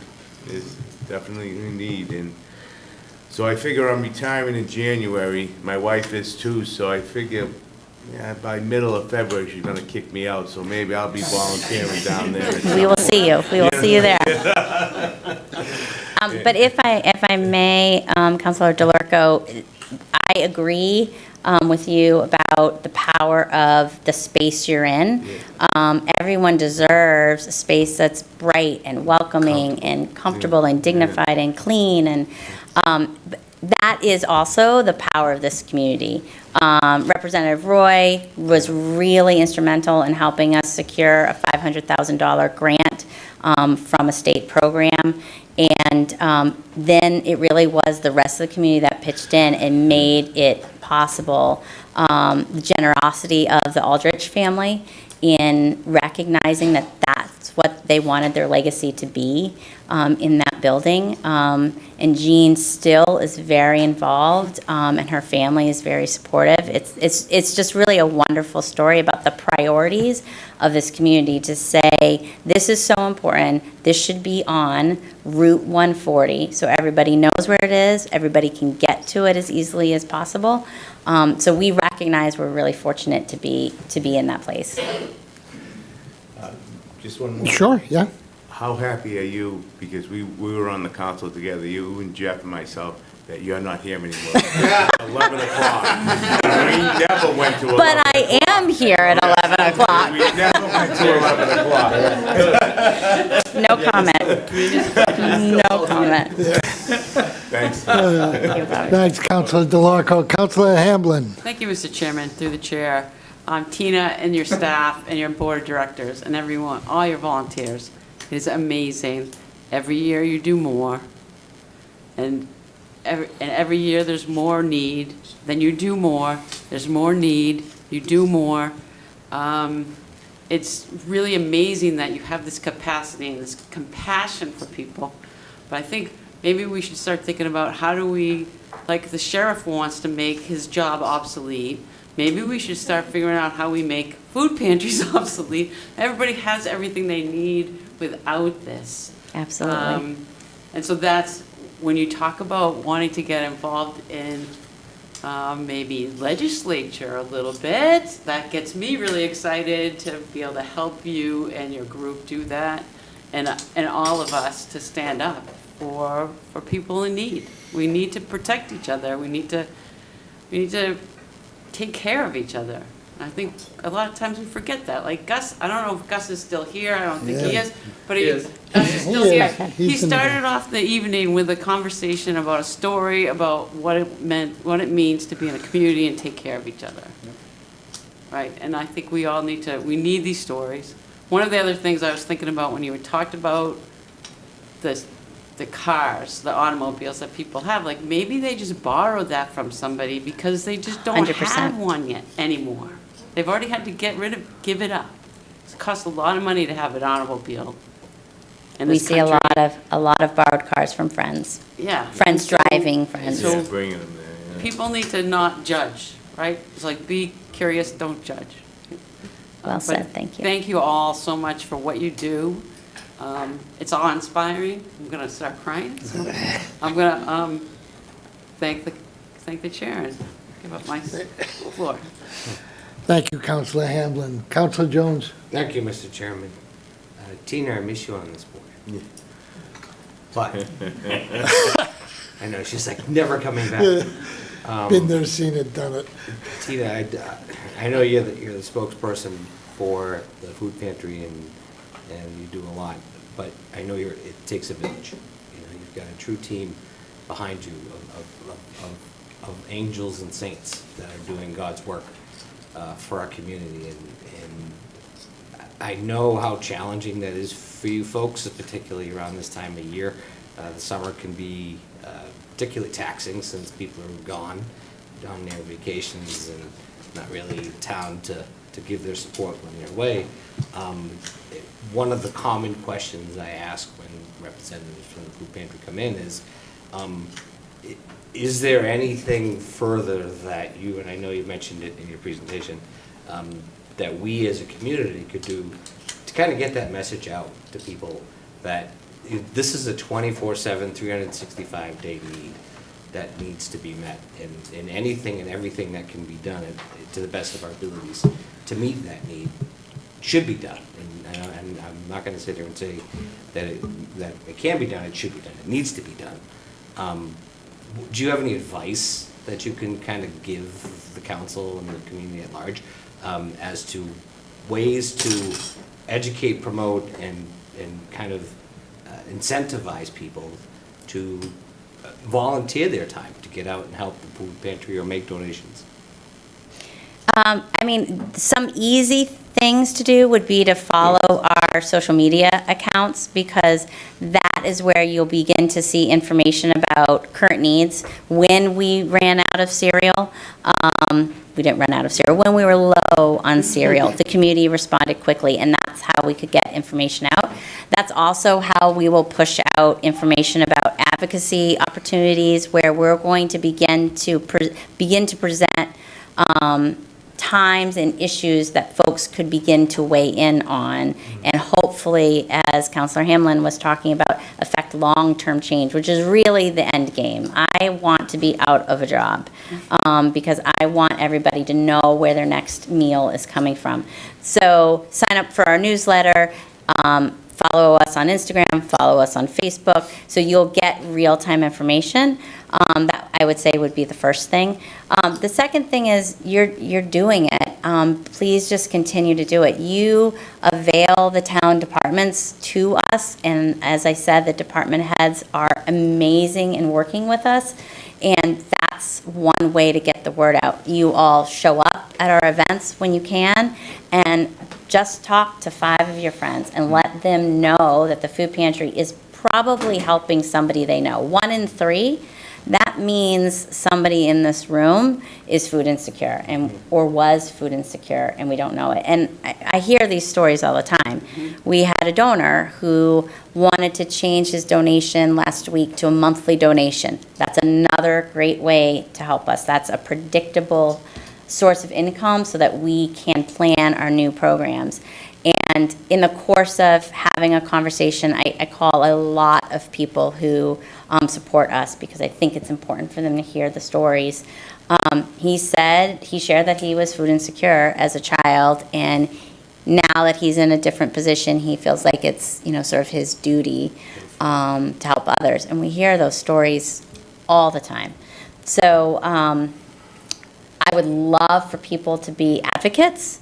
I would love for people to donate food. I would love for people to support us financially if they were able. But our needs change and our situation change, and the policy environment is changing every single day. So that would be a great way to hear about information. Thank you. Sure, thank you. Very helpful. Councilor Cormier Ledger. Thank you, Tina. Thank you for all that you do. I don't want to keep anybody here too late, but I'm just curious. Is there any concern on your part about your closest partner, Bristol County Savings, is closing in a month, and that I don't know what's going to go in there, but I don't know, are you actively involved in talking to the landlord about what might impact the food pantry? We did reach out to the landlord about that space, just to be, proactive, and One reason Bristol County is closing that branch, only that branch, is because they don't own that space. It's a leased space. So there's not a lot of control, and it wasn't a long conversation with the landlord of that space. So we'll just have to keep our eye out and see what goes in there. We've been lucky.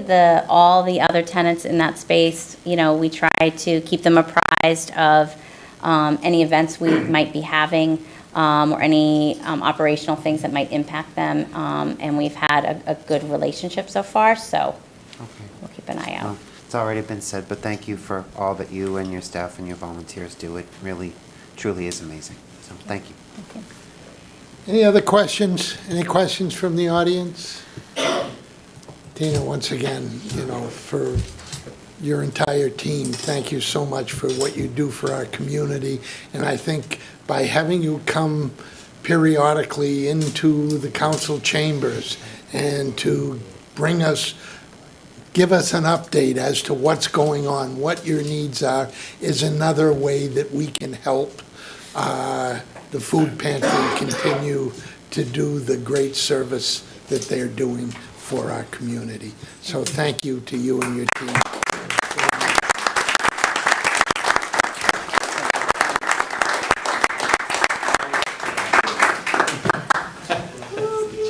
See you guys. Okay, moving on. Okay. Good night, everybody. Good night. Legislation for action.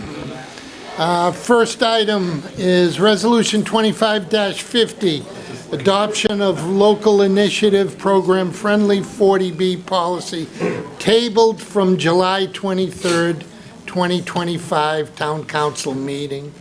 Motion to take the resolution 2550 off the table, and it's a non-debatable. Second. There's a motion and a second. Discussion on that motion. There's no discussion. No, we just, Yeah. no discussion. Oh, sorry. It's back. All those in favor of taking the resolution 25-50 off the table? Aye.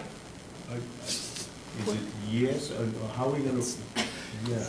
In other words, you're taking it off the table to reconsider. Right, reconsider. Right.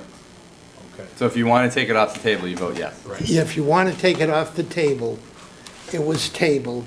Right. Now, Oh, we're bringing going it to back, go. right. Yes, we're bringing it Okay. back. All right, all right. Okay. It's been a long night. Yeah, I get it, for all of us. Okay, all those in favor signify by saying aye. Aye. Aye. Show of hands.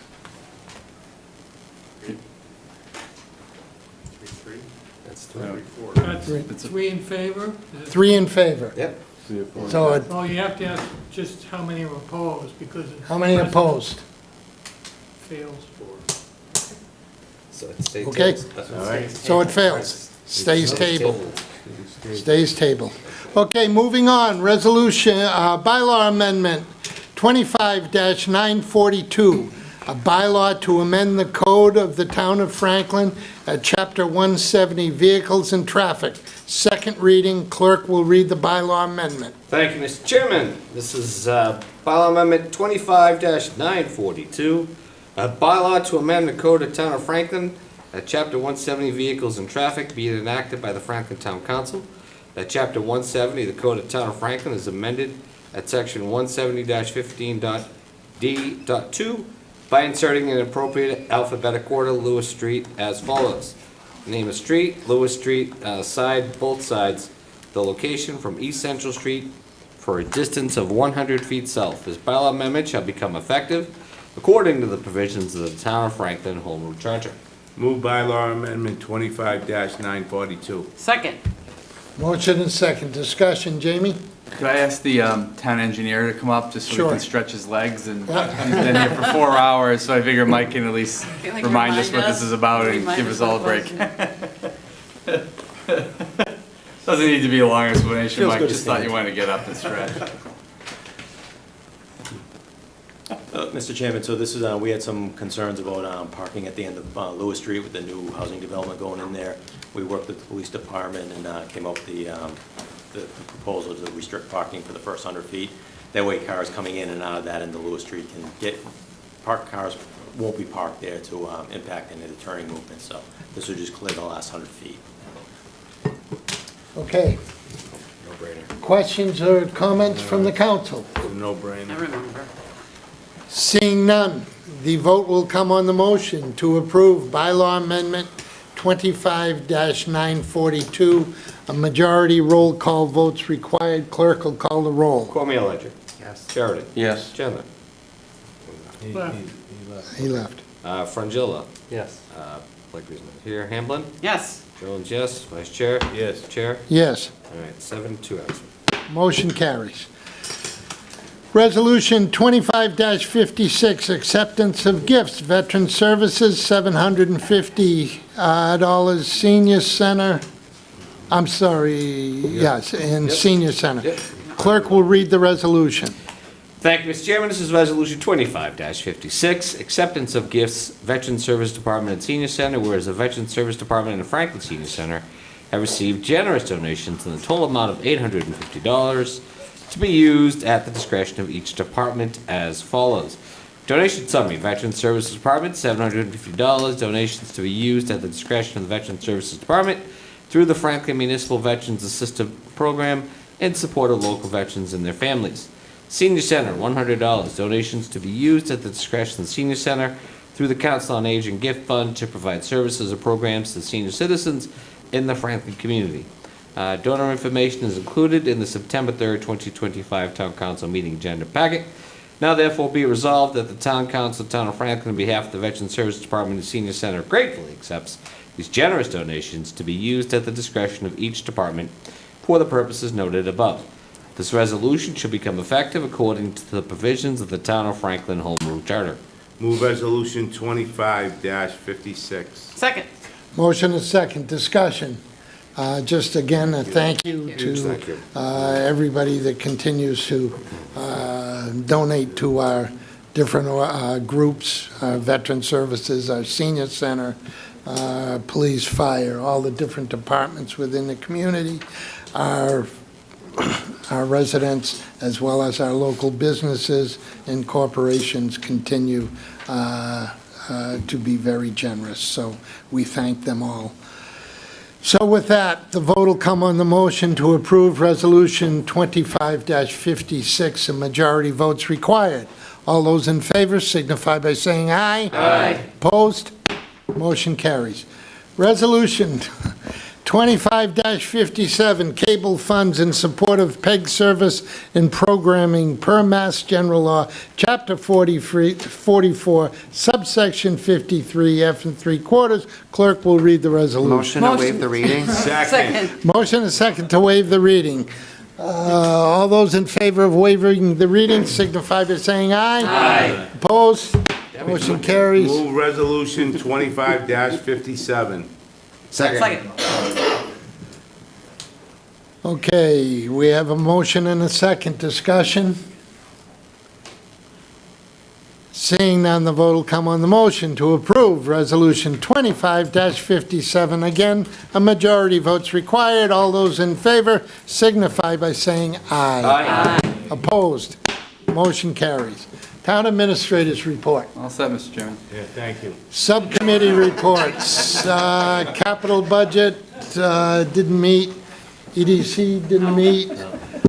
Joint budget did not meet. Police station did meet. We, met with the project manager and the architect and talked about some site evaluations.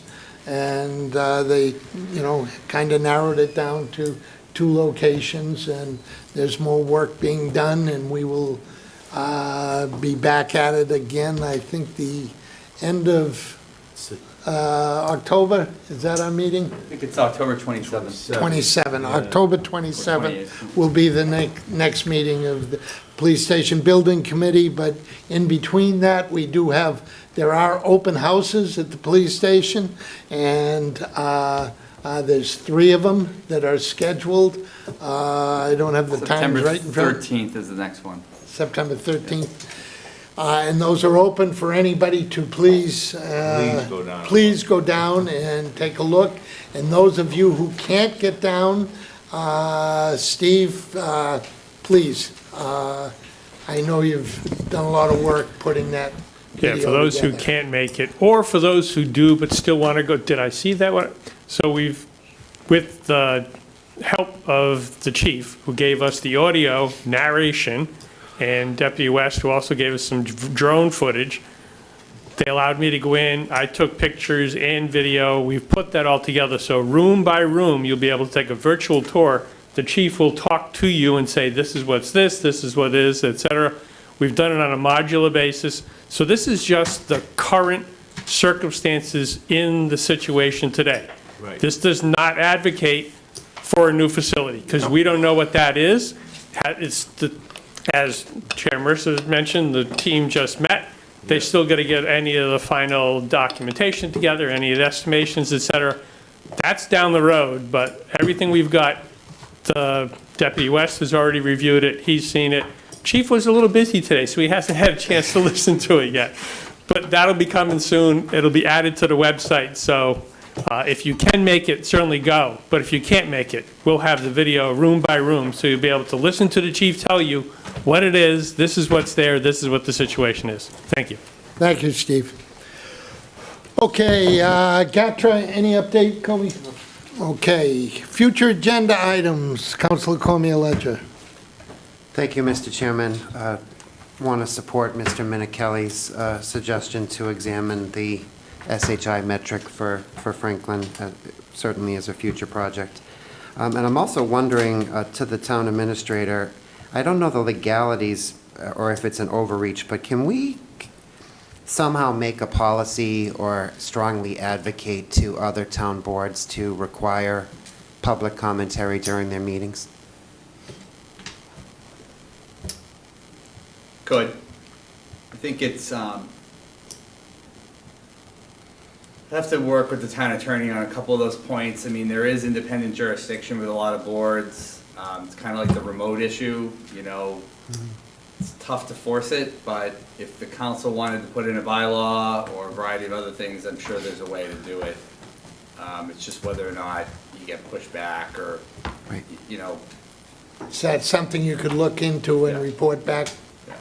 That would be greatly appreciated, Mr. Chairman. I'm obviously bringing this up because of the enormous community backlash for the planning board meeting, not just the ZBA meeting, but the planning board in particular, where even if a decision has already been made, hands are tied, courts have ruled, people still deserve a chance to stand up and speak and ask questions. And our friends and neighbors on Sunken Meadow were denied that opportunity after 2.5 hours of sitting in the audience waiting. And I just think that's really, really bad. It makes the whole town look bad. It certainly makes us look bad. So I'd love for us to look at that going forward. So thank you, Mr. Chair. Thank you. Councilor Sheridan? Nothing. Councilor Frangillo? This time. Councilor Hamblin? I was wondering if we, through the chair to Jamie, if we could maybe have an EDC meeting about the 40B policy to actually discuss it. We know we've received some really good input from other residents. Maybe we can talk about that and see if we can come up with something that helps the staff and the residents and the council get through these kind of things easier. Or everybody gets, everybody's alive at the end, I guess. Just a suggestion. I don't know if we have time, but, okay. Thank you. Thank you. Anything else? No? Councilor Jones? Not this time. Councilor DeLarco? Okay, councilor comments. Councilor Sheridan? Good night. Councilor Frangillo? And there's a downtown partnership meeting for those that attend those tomorrow morning. At 8. Bright and early. Bright and early. Straight there. 8 or 9. Yeah. Councilor Hamblin? Thanks to everybody who came in tonight to give all their presentations. It was very informational and inspiring, and it's all good stuff. So thank you. Thank you, Mr. Chairman. Thank you, Councilor Hamblin. Councilor Cormier-Ledger. Thank you, Mr. Chairman. Congrats to tonight's retirees. Welcome to our new chief. Super glad to see the ZBA issue is being looked at tomorrow night, and sure a lot of people in the community appreciate that. Welcome back to everybody that's back to school. There were some concerns raised about road work that was being done and the flames and how it affected people's property. And there was also some concerns about all road work being done at once. And you know what I was able to do? I picked up the phone and called the DPW director and got answers to those questions. Imagine that? You didn't go to Facebook? Where I didn't just pontificate on Facebook or, write a letter to the editor and complain. I actually called the DPW director, and he was able to tell me that the fires that happened from this process with the roads being worked on is normal, and apologized if it affected people's properties. And he committed to me that if people's tree limbs didn't grow back next year, his guys would be out to take care of it. And he answered the question about all road work being done at once. When we put those bids out, it's cheaper for the town to give a longer range in the bid. So if we say to a contractor, well, it's okay to do the work between May and October, fit it into your schedule, they quote us a cheaper price. But if we say to them, you got to do it July 14th through the 18th, and it's the only window we have because we got things going on all these other weeks, well, the contractor says, fine, your price is triple. So I appreciated Brutus taking my call and the honest response, and I hope, I don't know who's listening at this point, but maybe, but maybe they'll watch and they'll, be able to, find this on Zoom and scroll to the end and realize, oh, okay, there's somewhat of a method to the madness. My final point is, on a happy note, Friday night is the home opener for the varsity football team here in Franklin. Come and show your support for the kids facing Canton. They've been working their butts off, 6 o'clock. And say hi to the guy in concessions who's having to sell hot dogs. So, thank you, Mr. Chief. Thank you, Councilor Cormier-Ledger. Councilor Jones. Thank you, Mr. Chairman. Ditto to everything that's been said. Congratulations to everyone who's been promoted and the retirees tonight. What an eventful evening this was. Now that it's 11:15. The only comment I really have to say is just since we won't have council next week, is next Thursday is 9/11 memorial for that awful day that I know anyone who's old enough. I know we had a lot of young people in the crowd tonight who remember 9/11 and where they were on that moment on that day. I will never forget it. I wanted to state that for the first time in my life, as I went through the process of moving my daughter down to Stony Brook, took the opportunity to take my family into New York City, which I haven't been there since 1992, and went to the 9/11 memorial. Boy, what a striking memorial for anybody who has never seen it. I wept for the most part looking at all the names that are emblazoned into that granite and seeing the memorial and the real statement that does. Really hit home for me. Anyways, God bless. Thank you, Mr. Chairman, for a good evening. Thank you, Councilor Jones. Councilor DeLarco. Thank you, Mr. Chairman. Just congratulations to everybody, and, the retirees and our new chief. Just to give you a hint that we have a real good chief. The captain over in Massport Fire Department came over to me today and said, hey, you guys gonna elect Chuck Allen as your fire chief? And I said, yeah, I think we're doing that tonight. I go, he's a great guy. He goes, yeah, because we miss him because he was, I won't tell you the town, but he was offered the chief job in another town, and he didn't take it because he knew he was gonna hopefully get this job. So that's coming from a fire department in Boston. Yeah. So that goes to show you that we got a good fire chief coming. Yeah, you know what I mean? And I didn't do it last time, but I have to, because I got yelled at. My wife and Kathleen over in Norfolk County Retirement donated chairs to the senior center, and I didn't give them a shout out. Last time. Boy, are you in So trouble. I forgot, and the chairs are only a couple months old. They moved to a new building and they were gonna get thrown away. So we sent the van over there, and they got them and brought them back, so, just so, they're asleep anyway, so they didn't know, but it's on record now. So, that's it, Mr. Chairman. And thank you, Councilor Delaco. And I just reiterate what everybody has said. Thank you to everyone. Congratulations to all of the proclamations and presentations that we had this evening. And I apologize for the very late hour that we are finishing, but there was a lot of things we had to get through. So, again, I apologize to everyone, but we did get through it. It's 11:18. I'd entertain a motion to adjourn. Non-debatable. All those in favor signify by saying aye. Aye. Opposed?